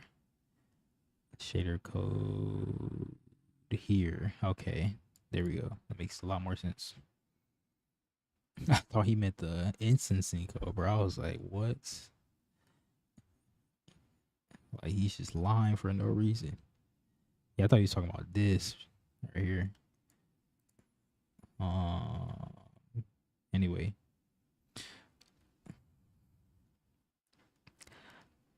So far, the models we have rendered have each been constructed of a single set of vertices. Often desired, however, to build complex models by assembling smaller, simple models. For example, a model of a robot can be created by separately drawing the head, body, legs, and arms, where each of those is a separate model. An object built in this manner is often called a hierarchical model. The tricky part of building a hierarchical models is keeping track of all the model matrices and making sure they stay perfectly coordinated. Otherwise, robots might fly apart into pieces. Hierarchical models are useful not only for building complex objects, they can also be used to generate complex scenes. So a bunch of smaller models put together is a hierarchical model. Swag. For example, consider how the planet Earth revolves around the sun, and in turn how the moon revolves around the Earth. Such a scene is shown in figure 4.11. Computing the moon's actual. Yes, we know the moon doesn't revolve in this vertical trajectory, rather in one that's more coplanar with the Earth's revolution around the sun. We chose this orbit to make our program's execution clearer. Computing the moon's actual path through space would be complex.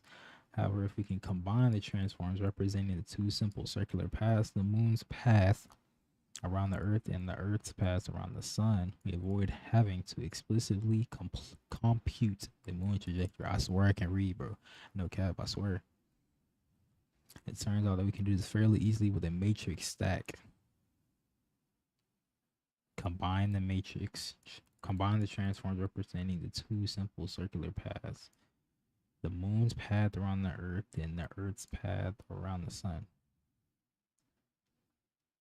Matrix stack, as its name implies, a stack of transformation matrices. As we will see, matrix stacks make it easy to create and manage complex hierarchical objects and scenes where transforms can be built upon and removed from other transforms. Okay.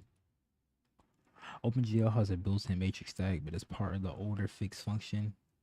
Loki, I might get into this like tomorrow. Yeah. This might be good. So I want to do a little bit of practice first. Like on some, you know what I'm saying? On some practice stuff. If you learn too much in one day, you might forget for real. Feel me? So hold on. What we're going to do is we're going to do a... Hold on, let me do this real quick. So CD programming. I can't type apparently. Graphics. Make their practice. CD practice. And I'm gonna just try to remake like all of this, almost all of this, not everything, just from memory without using any type of like references. Low key. Now I'm gonna need them low key. Okay. So practice main.cpp. So include GL. Oh, first this. I don't think I need that though, but never know. Include.h. Include what else? GLFW. GLFW3.h. I forgot to include for that. I'm not gonna lie. That was correct. Haha, I'm like that. Include GLM.hpp. Okay, I'm gonna need GLM. Was it type pointer? HPP? Something like that. I said inclined. I was like, why is it not green or yellow? Loki forgot the last one. It's like include GLM. It's for the matrices. I forgot what it was. Okay. Oh no, it's GCC. Hold up. GTC. I just looked at it and I just forgot it. Matrix transform the HPP. Matrix transform the HPP. Damn, I'm high key not trying to make that util file by hand again, but hey, I gotta do it, bro. Facts. Just to let everything, what's the word I'm looking for? Just to have everything, cement itself in my brain. I don't know what words I'm trying to use here. Where's let me see if this compiles first. I can type. Oh God, I can type. Hold up. I swear I can. All right. Oh, there's no utils at CPP. I can just make it real quick.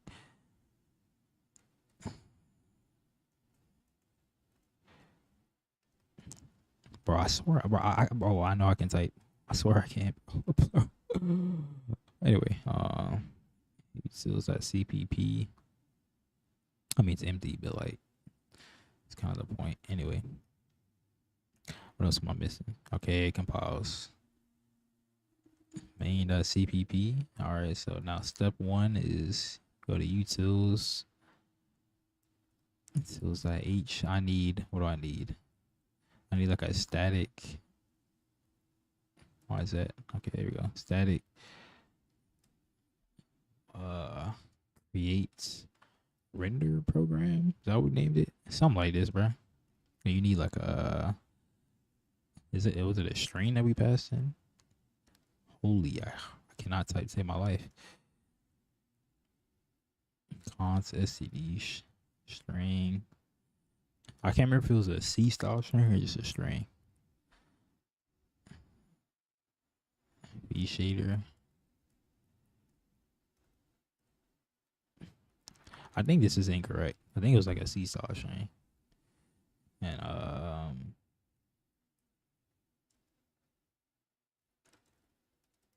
think that has to be included first actually. I don't remember, low key. Cannot remember to save my life. See, this is why we do it for memory for real, you know what I'm saying? So you can really I don't know what I'm talking about. Anyway, let me just shut up and code for real.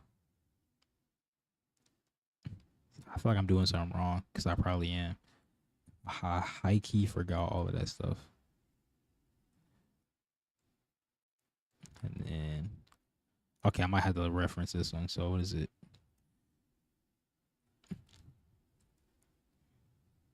Where we at? Chapter 4, utils.h. It was a C style string. Okay. So char VP const char FP. All right.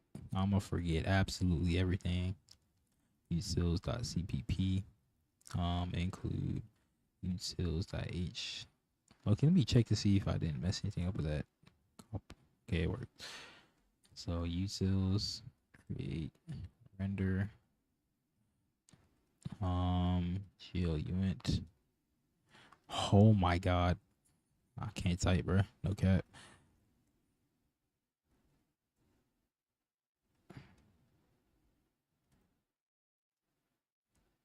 Oh yeah, I gotta finish that out, huh?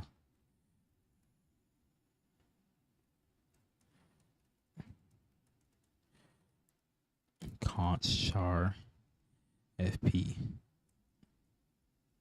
Does that compile? No return statement. We're not returning nothing. All right. So what I need like, what is it? Include IO stream. It's for like error handling, I think. And then include our error output. And then input file stream. Something like this. Now, low key, I have no idea. Completely forgot everything I need to type. But hey, that's what we're here for. So I think the first thing we do is like you just read in the files.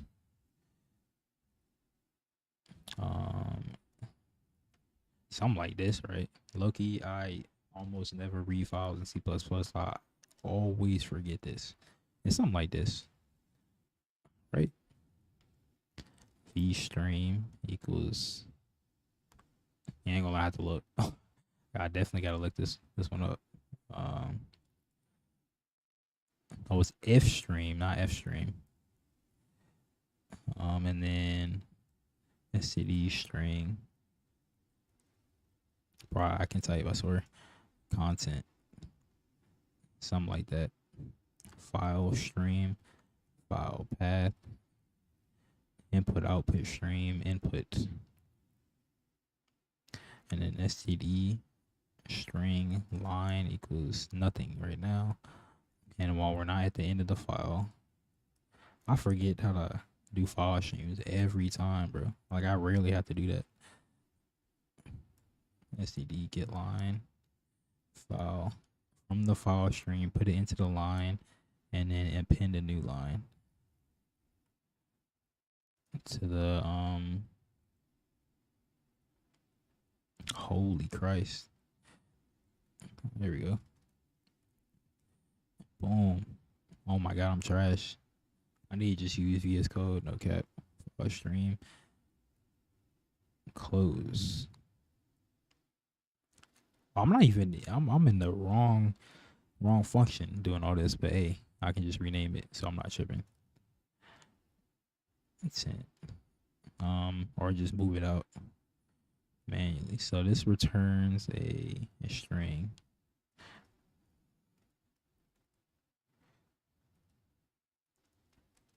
Shader source const char file path. So let's just put all of this in here. Holy, there we go. All right, so now it's gonna be like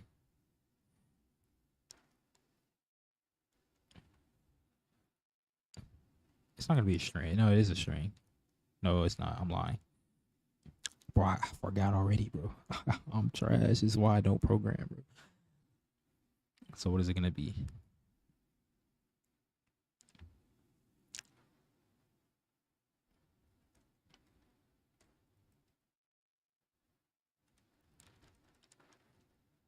I'm thinking it's like this.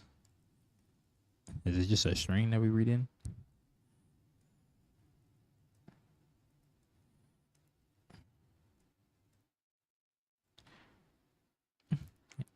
And then you have to do like V string or a C string. I mean, because it doesn't like the just regular string. So let me take a peek.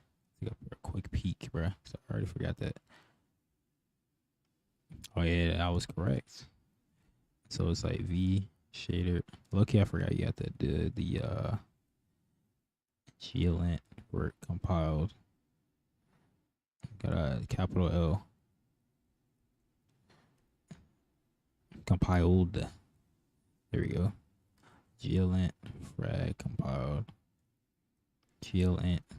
I'm really just copying, but hey, if you forget it, bro, you forget it. You know what I'm saying? You have to Google every day for real. For let me close it. All right, first shader string equals that's frag shader string equals that's, I don't know what that V is, and then it's char V shader source equals for shader string dot C string, something like this, bro. I'm somewhere in the ballpark. You know what I'm saying? Shader string dot C string. I'm somewhere, bro. I'm somewhere. So now it's like GL create shader. Is that what it is? Like it's something like that, bro. GL create shader. Yep, that's right.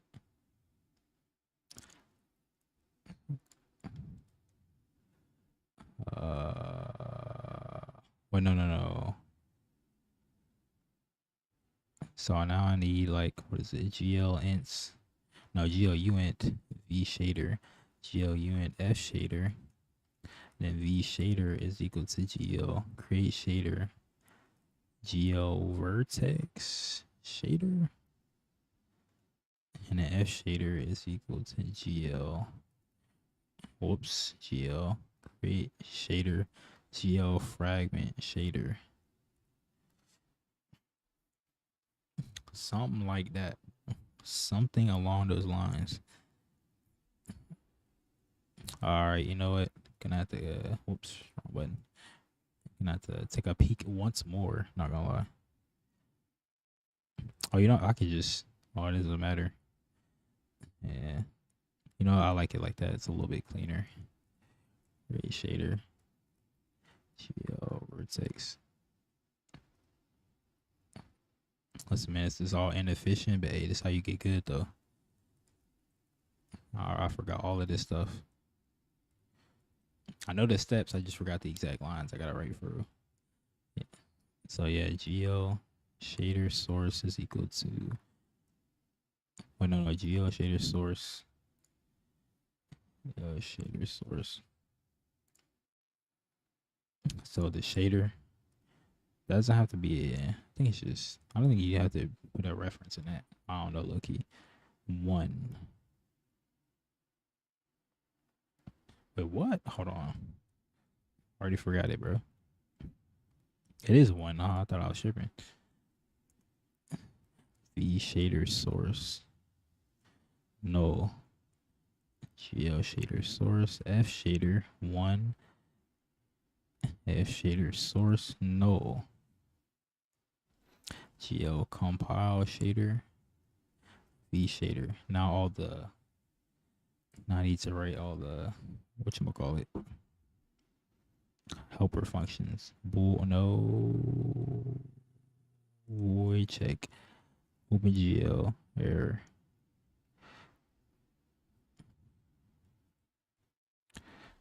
That's void, right? I don't think you. Oh, it is a bool. I thought I was tripping. I was like, 'cause I'm pretty sure we used that somewhere.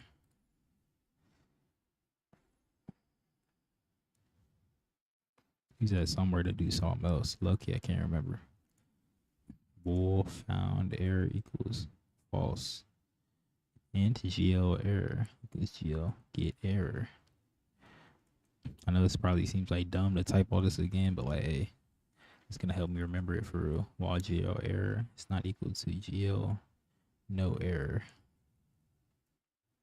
STD cout GL error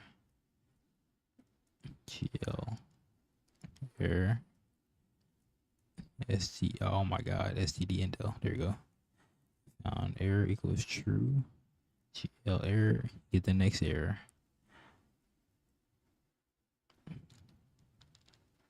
And then return found error. And now I need to do 2 more helper functions for reading the shader log for a failed compilation and the program log for a failed compilation. I low-key forgot everything about those 2. It's like print shader log. I don't think it takes any. I forgot what it returns though, so I'm make it void for right now. It's like char buff. I think it's an array. I don't remember what it is. Actually, no, I don't think it is. You make it like 512 or something. I don't remember why you do that. Hold on. What do you do? I don't know where I got any of that from. That was incorrect. All right, my fault. I don't know what I was thinking of. Int len equals 0. Int equals 0. Char log. Yeah, I don't know what I was doing. Get gl get shader iv of the shader. GLUN shader. GL info log length len. If the length is greater than 0, then log is equal to a char pointer. And we memory allocate the size of length. GL get shader info log shader. Yo, why is there so much code together, right? For graphics programming, bro. You know what I'm saying? Like, it's mad work. Why can't I just use like Python, Pygame, open window? Why did I choose this path? Anyway, SCD, cout, shader, info log,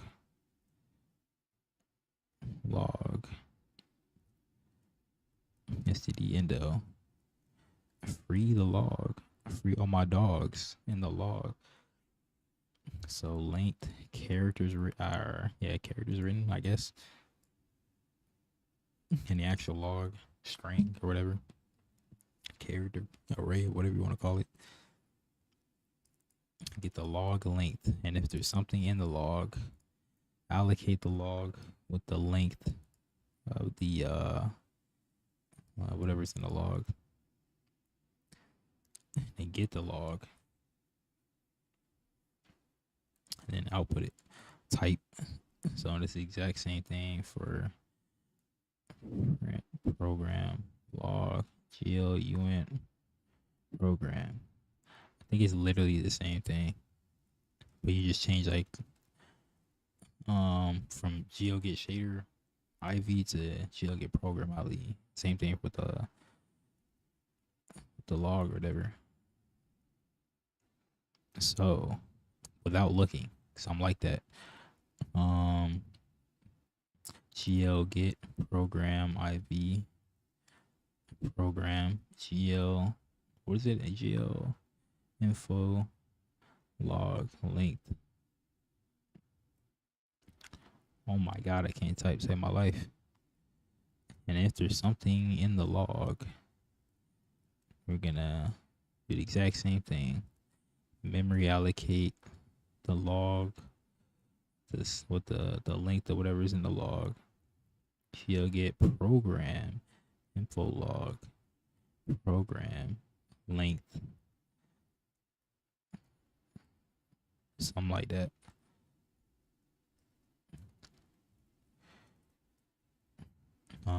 Program info log.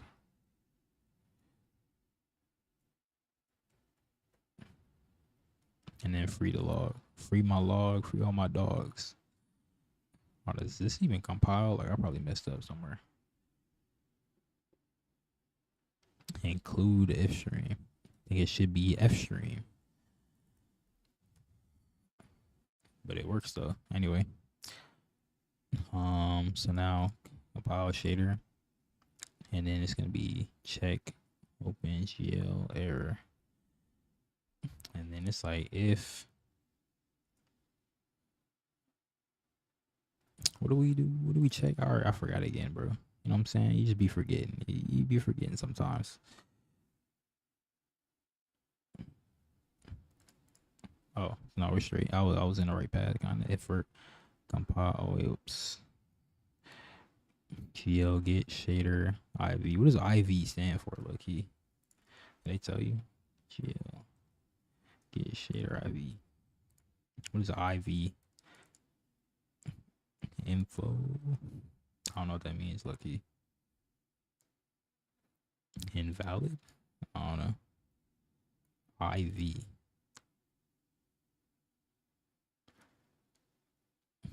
Param value is a parameter. Info value. I don't know. Invert compiled. Oh, V shader. GL. So take its compile status. Put the result in to vert compiled. If vert compiled is not equal to 1, let's say Houston, we have a problem. Vertex. I low-key don't need to do all this if I'm just making like a quick practice test, but I like it.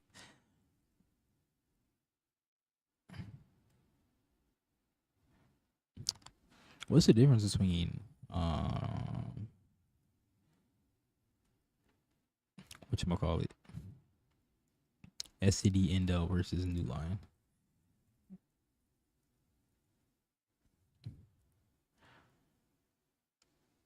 And forces output stream to flush its buffer. Oh, using repeating can make your program significantly slower. That's crazy. I don't know if flushing the buffer flushes the stream buffer. What else would be in the stream buffer?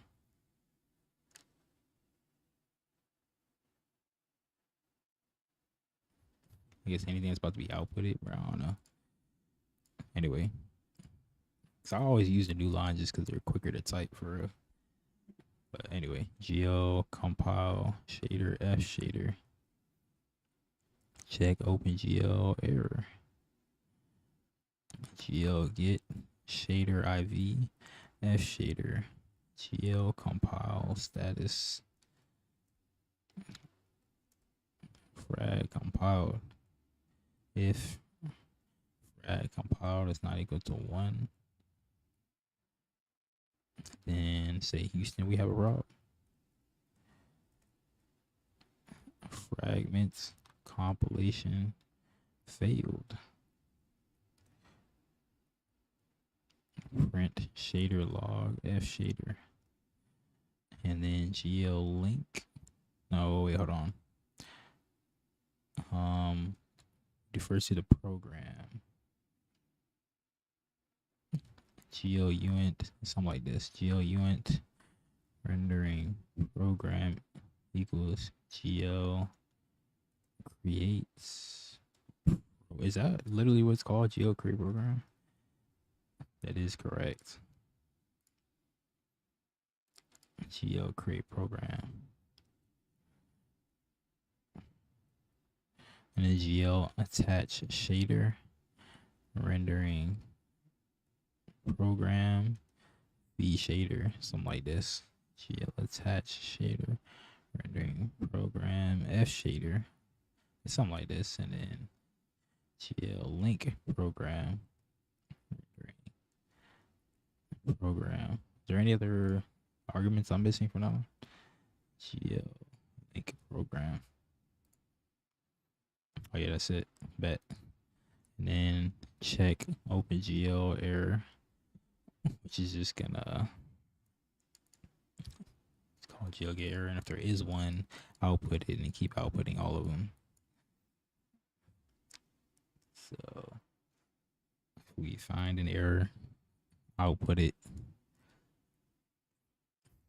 while it's not equal to GL no error. Okay. Anyway, I'm assuming GL no error is 0. I don't feel work if you change it to 0. So accomplish the same thing. I don't know how to force the OpenGL error to test that with the regardless. Anyway, GL get program IV rendering program GL link status. Do I have one for? Yep, yeah, I do. Add links. If length is not equal to 1, say Houston, we have a problem. Fail to link shader. Wait, you have to compile it first, right? No. You compile the shaders, not the program, right? Okay, yeah, I'm not tripping.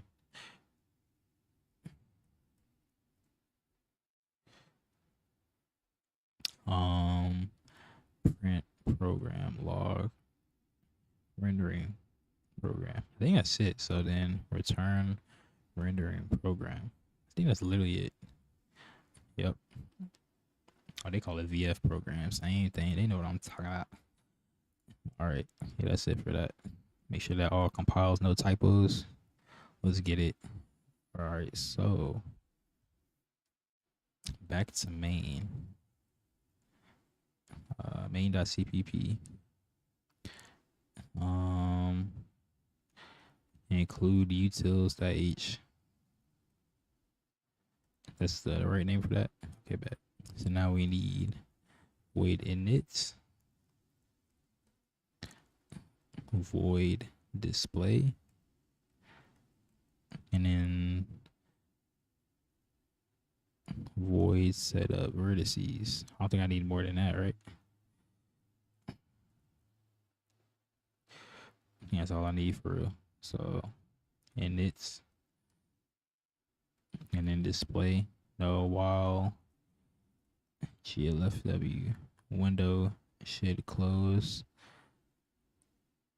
window display. I forgot the code to like destroy the window or whatever. Then I gotta do like, what is it? glfw window. I don't know if I can't remember if it's a pointer or not. I don't think it is actually. So I'm about to find out. I'm not gonna lie. So init window equals glfw create window 800 by 600 for, I think it's just literally, I think it's just the size and the title. I don't think I need more than that, do I? Cannot remember. Cannot lie. Forgetting everything. glfw create. Oh, there it is. Went hot. Monitor. All right. See, now we're wilding. What you mean monitor, gang? With high title monitor, are those optional or something? I'm just gonna say no. I don't know how to. I don't remember doing like a get monitor or something like that. Practice. I feel like that should not be null. You know what? This is gonna be. It's about to be one of those take a peek type tests. That's not what I want.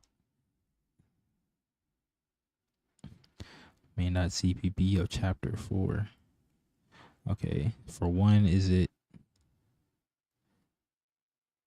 Oh wait, you don't even have to declare it, low key. Or maybe I do just in main or something.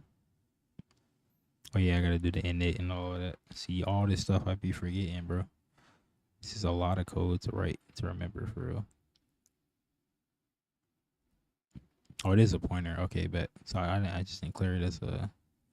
Just don't declare it as like a global variable or whatever. know what I'm saying? So if GLFW inits, this might be a waste of time for real, but hey, the practice might be worth it. It might pay off one of these days. Exit failure.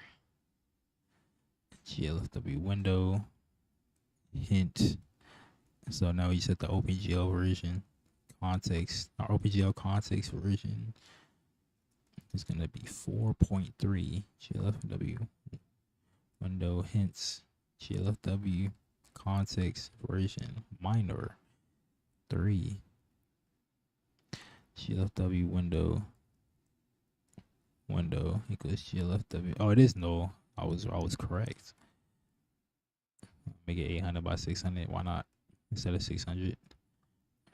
Practice. No. GFW. Make context current. Make the current window our OpenGL context, right? And then initialize glue. See, all this stuff I forgot I had to do. Not gonna lie. And it glue. Okay.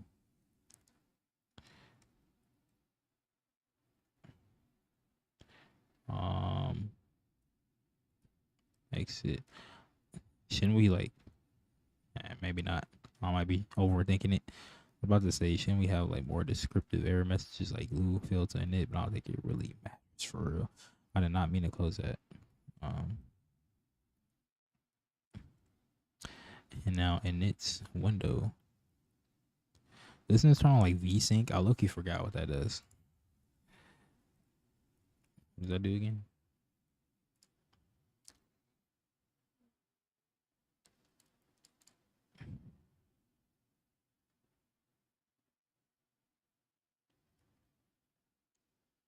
Synchronization. So that sounds like VSync. I don't know. It sounds about right. Anyway. Oh yeah, and it needs a GLFW window. Whoops. Wait, why does a init need a window? I even use that? Yeah, it's like never even used for real. Maybe it's used down the line. I don't know. So now we need a GL uint rendering program and set the rendering program to utils create shader program. Dang, I gotta write the shader code too. Holy Christ. It's a lot of code to write just to see one thing for real. Anyway, I signed up for this. I can't complain. I'm missing something though that I feel like I needed. Oh, I was just gonna check to see if the window actually like opens. So what I have to write for that? Window GLFW get time. So I need to add a float to that. GLFW swap buffers window, and then GLFW poll events. There, yeah, that's what it was. GLFW destroy window. Cause I can't remember the code for that. But like the cleanup code. I low-key still don't understand why cleanup code is necessary for like, bro. Just kill the process for real. You know what I'm saying? Unless it's like a online game or something. I don't know. I'm tweaking. See, that's my bad practice brain going to overdrive. So I need a GLFW window float current time. I think that's like not all I need. Hold on, if I just comment that out. Whoops. This should all compile. Hopefully. And I got a window. Let's go. So initialize GLFW, set the OpenGL context versions that we're gonna be using. Create the window, make the context current on the window. Saying, hey, we're gonna use this window as our OpenGL context. Initialize glue to make the OpenGL calls. Turn on vsync. I think that's what that does. Could be lying. Initialize everything while the window is still open. Display. Swap the buffers. Pull the events. The front and back buffer and whatnot. Destroy window. Terminate. Blah blah blah. So now you just need to initialize everything first. The rendering program. So now I need a vert shader. GLSL. So version 430. I don't have any out variables, I don't think. Void main void. Yeah, I like it like that. And then GL. No, I have in variables though. So layout location equals 0 in vec3 position. Something like this. From memory, look at that. Equals. Oh, then I need the perspective matrices, right? So uniform mat4 p matrix, and then that's semicolon uniform mat4 mv matrix. And I'm just gonna compute those and display, right? Model matrix, mv matrix, something like that. Actually, when I think about it, how is the for the perspective matrix? I forgot how we're wrong thing. Main chapter 4.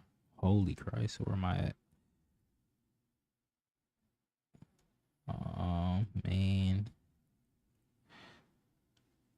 for the perspective matrix. How do we get the width and the? Yeah, we're resetting width and height. I look, you don't remember where we set that at. Not gonna lie to you.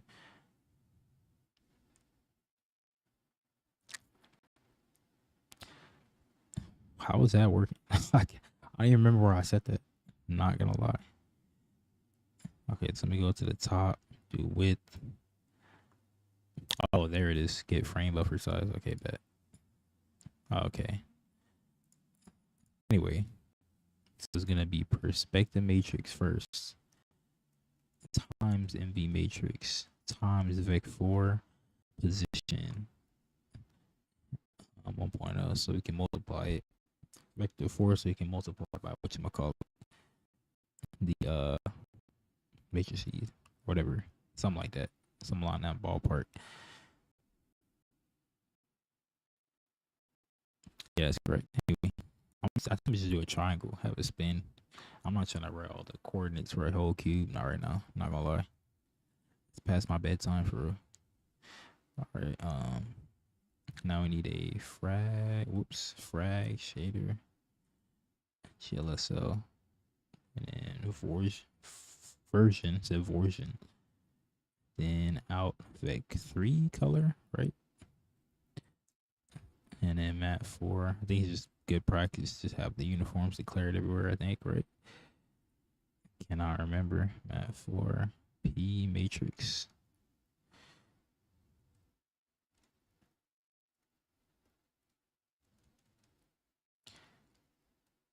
GL. Is it frag color?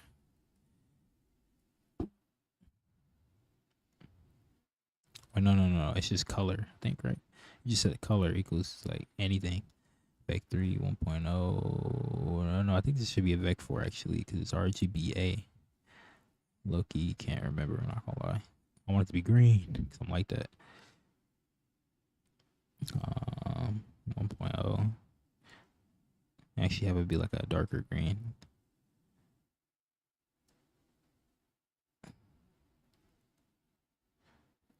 I think that's correct. I think that's all I need for those. So now I gotta set up the vertices, float vertices. It's just gonna be a triangle, so only 9.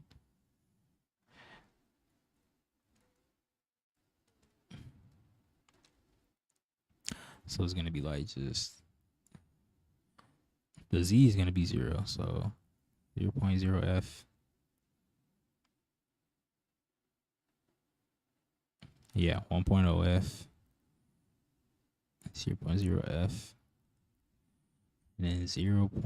Oh no, that's incorrect. 1.0f, negative 1.0f, 0.0f, and then um negative 1.0f, negative 1.0f, 0.0f, something like that. I'm gonna pray that that's correct. So then GL, whoops, I forgot to add that. GL gen vertex arrays, something like this.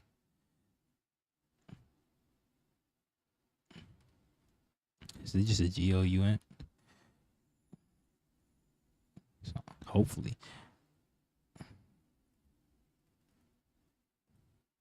I can't type VL1. Like you do the number after it. GL bind vertex array VL, something like that. Is that what it is? That was correct. Oh no, it's one VAO.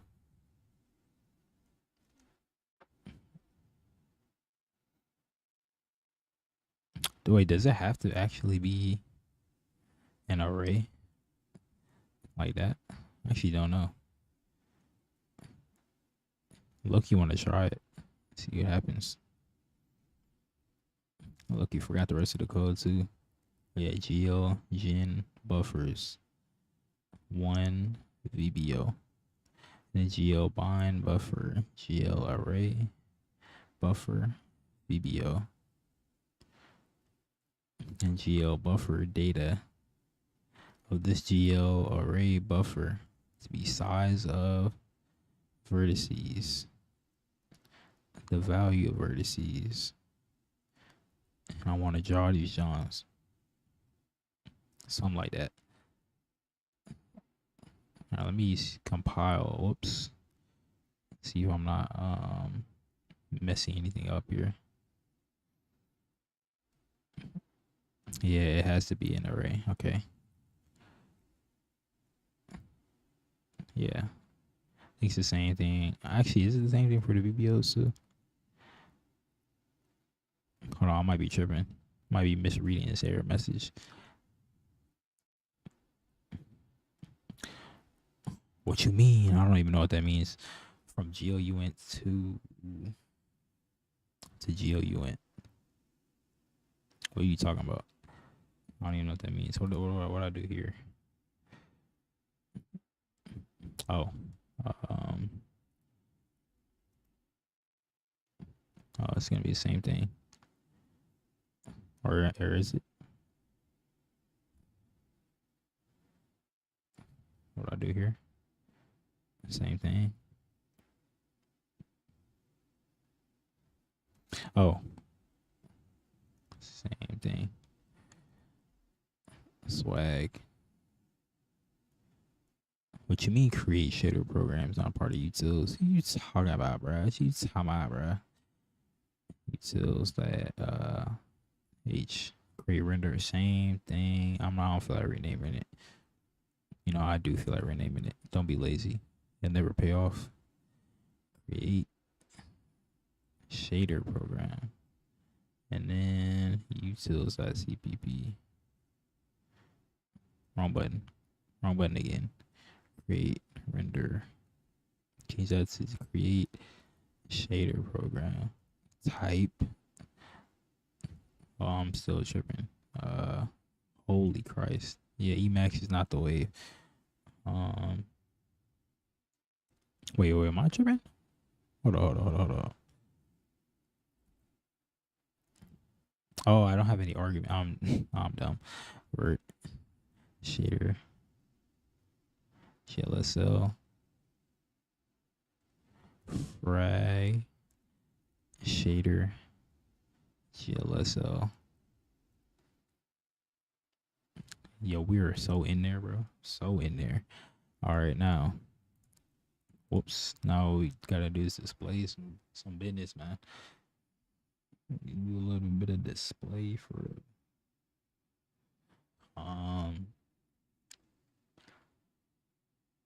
what was I about to do just now? create a first GL clear color. Oh wait, I'm looking at it right here. Loki, and keep that. It's gonna be. Let's make it gray. 1.0. GL clear. GL color buffer bits and the depth buffer. GL depth buffer bits. Something like that. Got a nice little gray. Can't really tell. Hold on. Just to make sure. Okay, yeah, it's all working correctly. All right, bet. There's something else you're supposed to call. I can't remember, low-key. Anyway, so GLM mat4 and mat equals GLM translate a identity matrix by just some random position. We'll say right now just 0. I wonder if that works. Probably, hopefully. And then GLM mat4 vmat is equal to GLM translate an identity matrix by GLM. This one I want to be GLM. Like, I gotta back it up a little bit so I can see. So it'll be 0. It's a Z axis that we were changing, right? I think so. Let's back it up by like 4. By like 4 or something.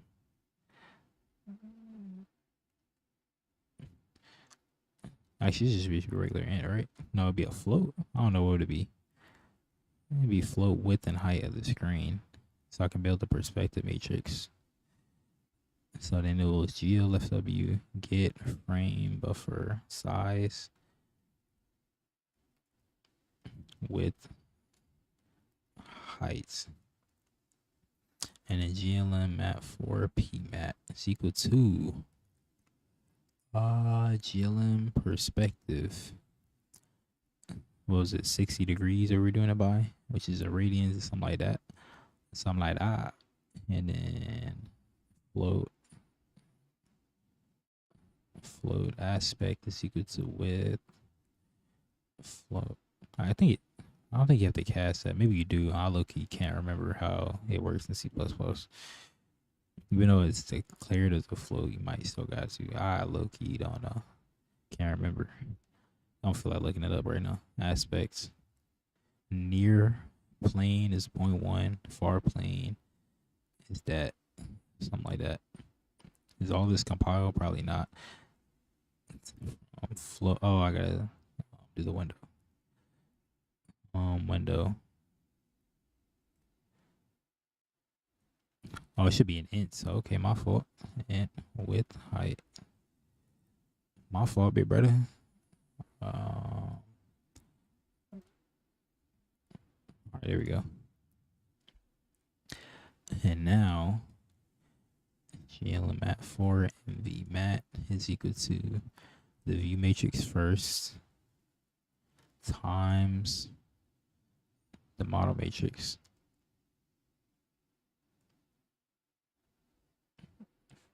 Right? And now GLUNT ploc perspective matrix. GL get uniform location. Wait. I gotta declare rendering program as something I already did. Rendering program. I forgot what I called it. P matrix, something like that. GLUNT mvloc. Whoops. It's equal to GL get uniform location rendering program mv matrix. And GL set uniform. I forgot what that one was called. Hold up.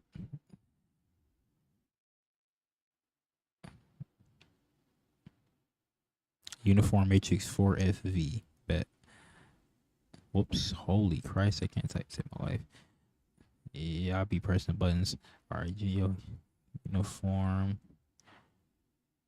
4FV. I just read that and I just forgot it. Uniform matrix 4FV. Holy, what just happened? I forgot the MVLOC. PLOC actually. PMAT.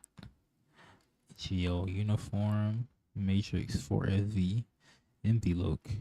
MBMAT. And now Geo bind. Did you bind a vertex or a buffer first? Loki cannot remember once again. Hold up. Let me check. It is the buffer. All right. Bind buffer GL array buffer VBO 0 GL vertex attrib pointer to location. We only have 3 values. They're all floats. I don't want them normalized. And I forgot the last 2. This is like the offset and the stride or something like that. Sorry, I forgot. Anyway. GL enable vertex attrib array 0. What were the last 2 parameters of this? I key forgot. GL vertex attrib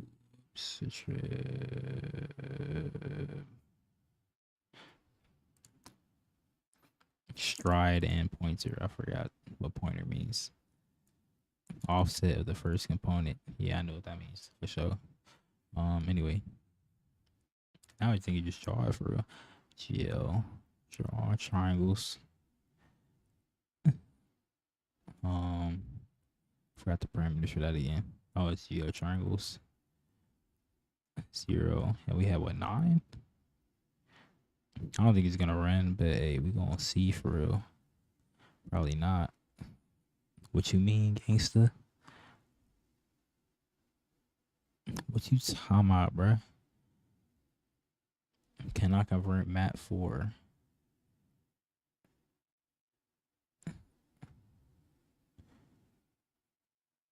To GLL size I. Don't know what that means. Do I just do this? I don't know, gang. Nope, that's not what that means. All right, hold on. I just guessed. I'm not gonna lie. Oh, GLM. That's what it is. GLM value pointer. I'm missing mad arguments to this.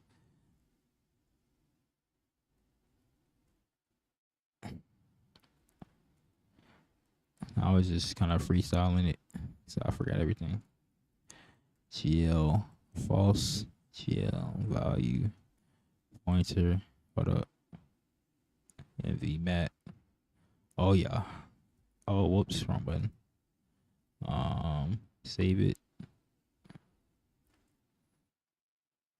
Man, what you talking about, bruh? What you talking about, bruh? You not declaring this scope. What is it called again? Not GL triangles. Jaw raise. My fault. My fault, big brother. My fault, big brother.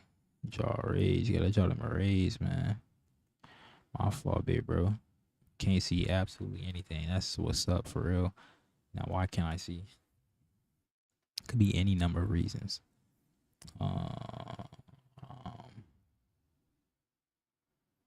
Where's the V matrix at? No, it should be negative. This actually. Thing for the V matrix. That could be the problem. It's not the problem, but that was something that I just thought about. I don't feel like fixing this, bro. I gotta go to sleep. The grind must go on though. I gotta figure it out. Where'd I mess up? Think about it. Okay, the vertex and everything is our vertex shader is compiling and whatnot.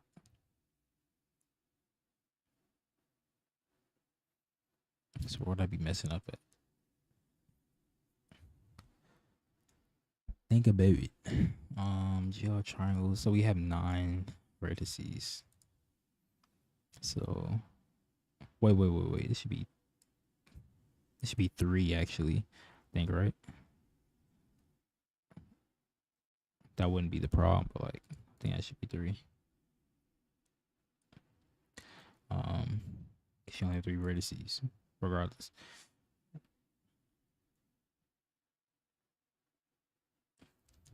This is the model matrix of the, so it's in the 0 with no rotation perspective matrix. That all looks correct. It's probably not. Did I do the perspective wrong? Like, I don't know. It could be anything low key.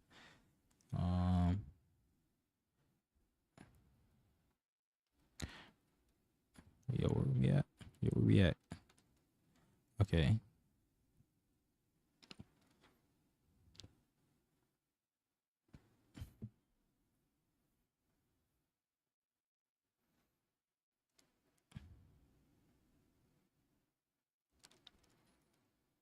Yeah, so the view matrix is the negative of where you want the camera to be.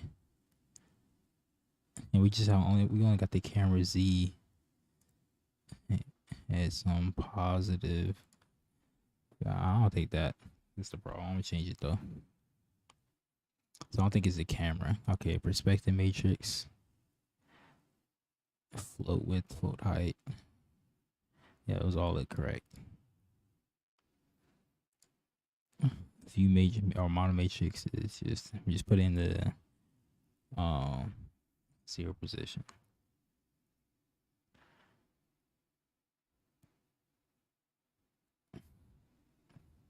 Just put in the middle of the screen for a, and then view matrix times that. Get the uniform variables, ploc, perspective matrix, and v matrix, which is view first times model. Bind the buffer. This all looks correct. I mean, I don't think that enabling a depth test be a problem, but like, you never know, low key. Hold on, let's see. GL enable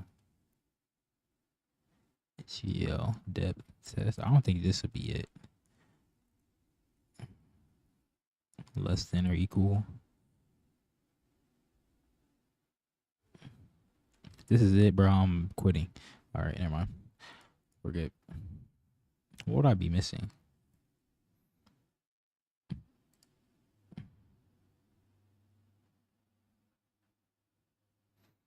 What could a man be missing for this not to work? I would just paste it in AI because I'm mad sleepy, but gotta lock in. What are we missing here? We think. Okay, so we cleared all that. All this looks correct. Maybe it's just if I go to the fragment shader. This might be a shader thing. So what does the shader look like for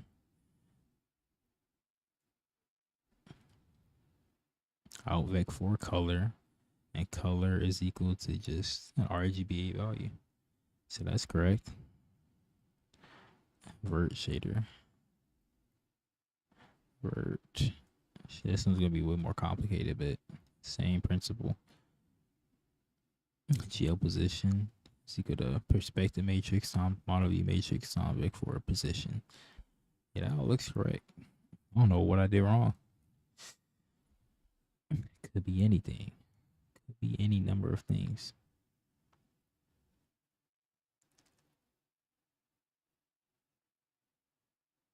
I'm trying to just look at that triangle. So main.cpp.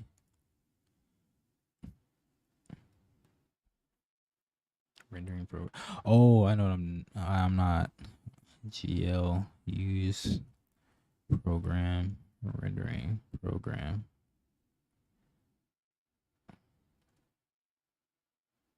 Nope, that's not it. You gotta call that though, right? Pretty sure. Hold up. Chapter. I gotta read through the whole, like. I mean, I definitely needed that for sure, but I guess that wasn't the issue for some reason.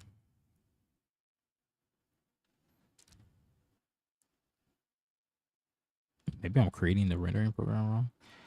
Hold up. Who knows? Because it all looks correct. I don't know what I'll be missing.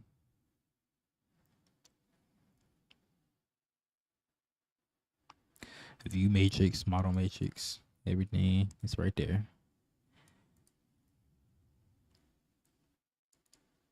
Bro, I'm so tired, bro. Gotta go to sleep. I'm locked in though. I'm so locked. I'm 3 locked, 4 locked.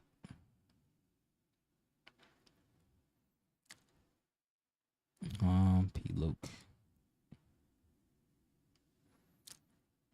I gotta do this tomorrow, no cap.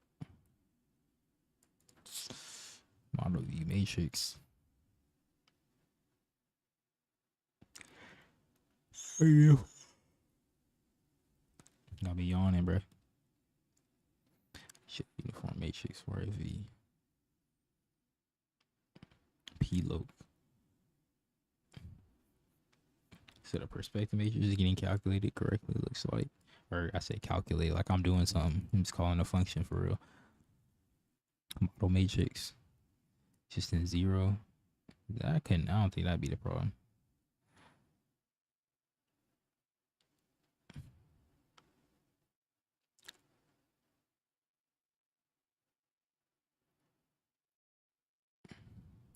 GL uniform matrix 4FE.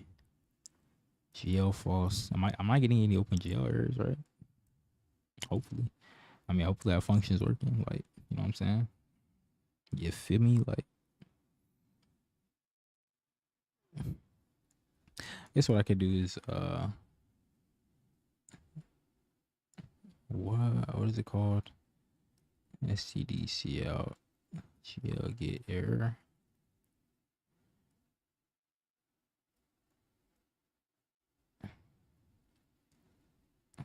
I don't know if that actually compiles. It does. Oh, I am getting an error. 1282.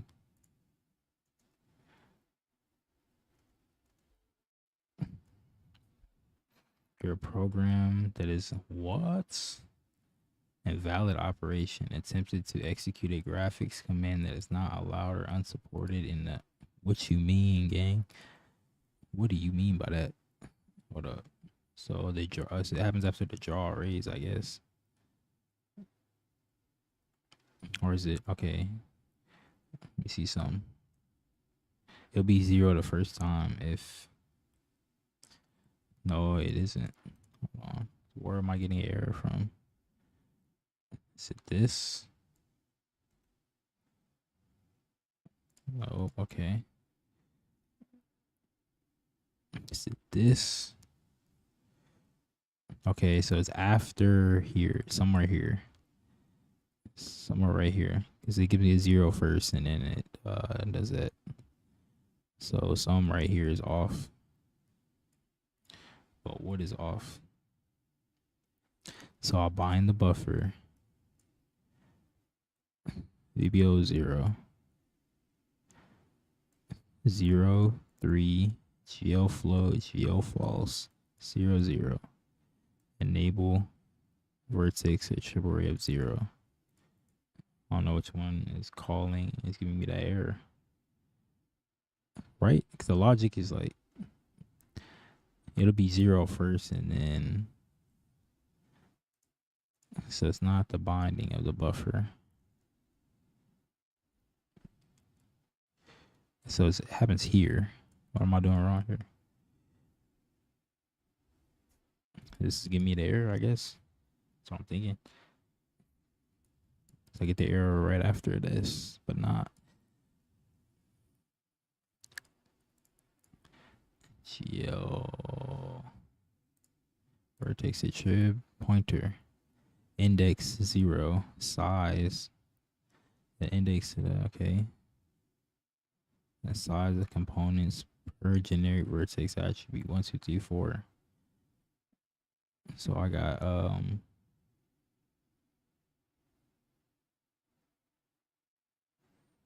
yeah, I just got wait.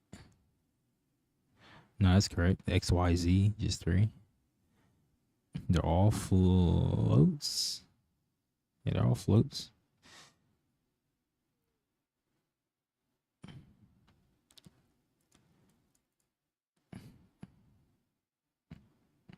They're not normalized.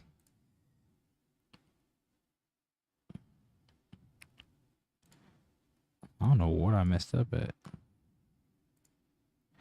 Just give me some type of problem. Hold on. What am I doing wrong here? Like,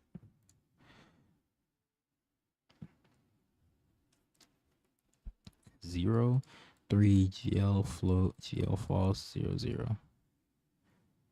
Did I like not set it right? I don't know.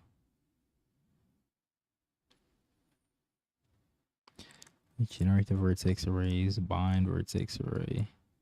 Do I have to call? Hold on. What am I missing?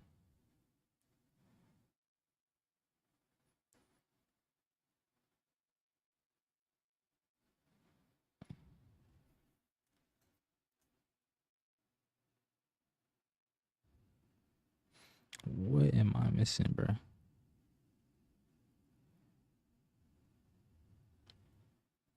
Okay, hold on. So, got a lot more vertices here, but regardless, I only got one triangle. That's 9 vertices. So, boom.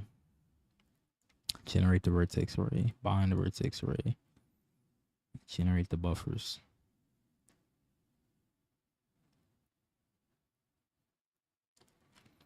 On that buffer, bind the buffer, set its data to the vertices. So you want to draw it. The fatigue is setting in, no cap. I'm grinding though. Oh my god, I never call setup vertices. Holy Christ.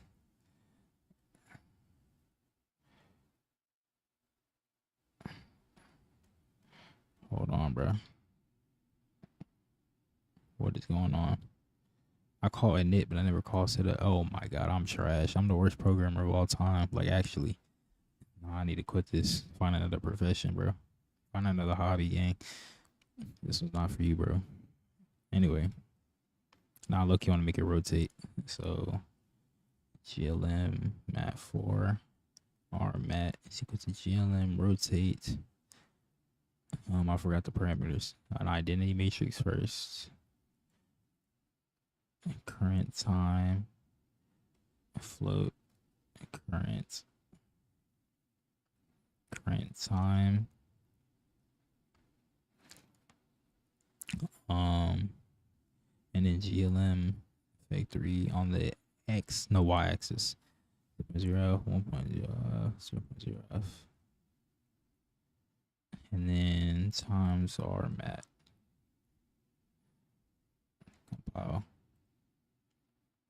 Hey, one more thing. Do the colors. So that'd be the vertex shader.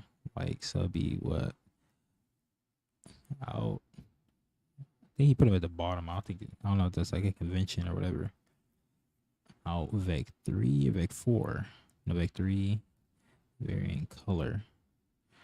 And then varying color is equal to position. Something like this. Right? And now back to the fragment shader. In vec 3 varying color. And now it's equal to varying color 1.0. How you do that? Not quite. So what did he do again? It was like, so it was multiplied by 0.5. So it's position times 0.5 plus 0.5. Make 3, 0.5, 0.5, 0.5. To normalize it so it looks a little cleaner. There we go. What if I multiply it by 2? What would happen? Make it a little brighter. That looks nice. Looks great. All right, that's my practice for today. No cap. Just have to rewrite everything. Really, the hardest part was the utils. Like remembering every step to do all this. Like, so taking a C style string, whatever, for the path, some booleans, or integers for taking whether they compiled or not. String, read shader source, content file, open the file stream, get the lines, pin the content with a new line, close it, blase, seesaw string, create the shader, set the source, compile them, check for errors, OpenGL errors, shader logger. I like all that to remember the type. It's crazy. But I think you're not supposed to remember all of it. It's just kind of like the flow for real. Anyway, I want to do one more thing.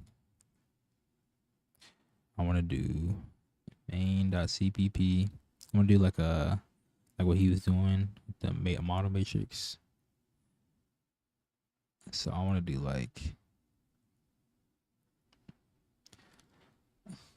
sine 0.3f 35f times current time 0.0f. So that should make him move like left and right. Yeah. Can't really tell, low key. So let me do like 0.8.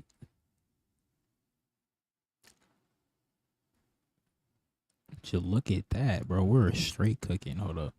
Honestly, speed it up. You know what I'm saying? Forget the 0.5.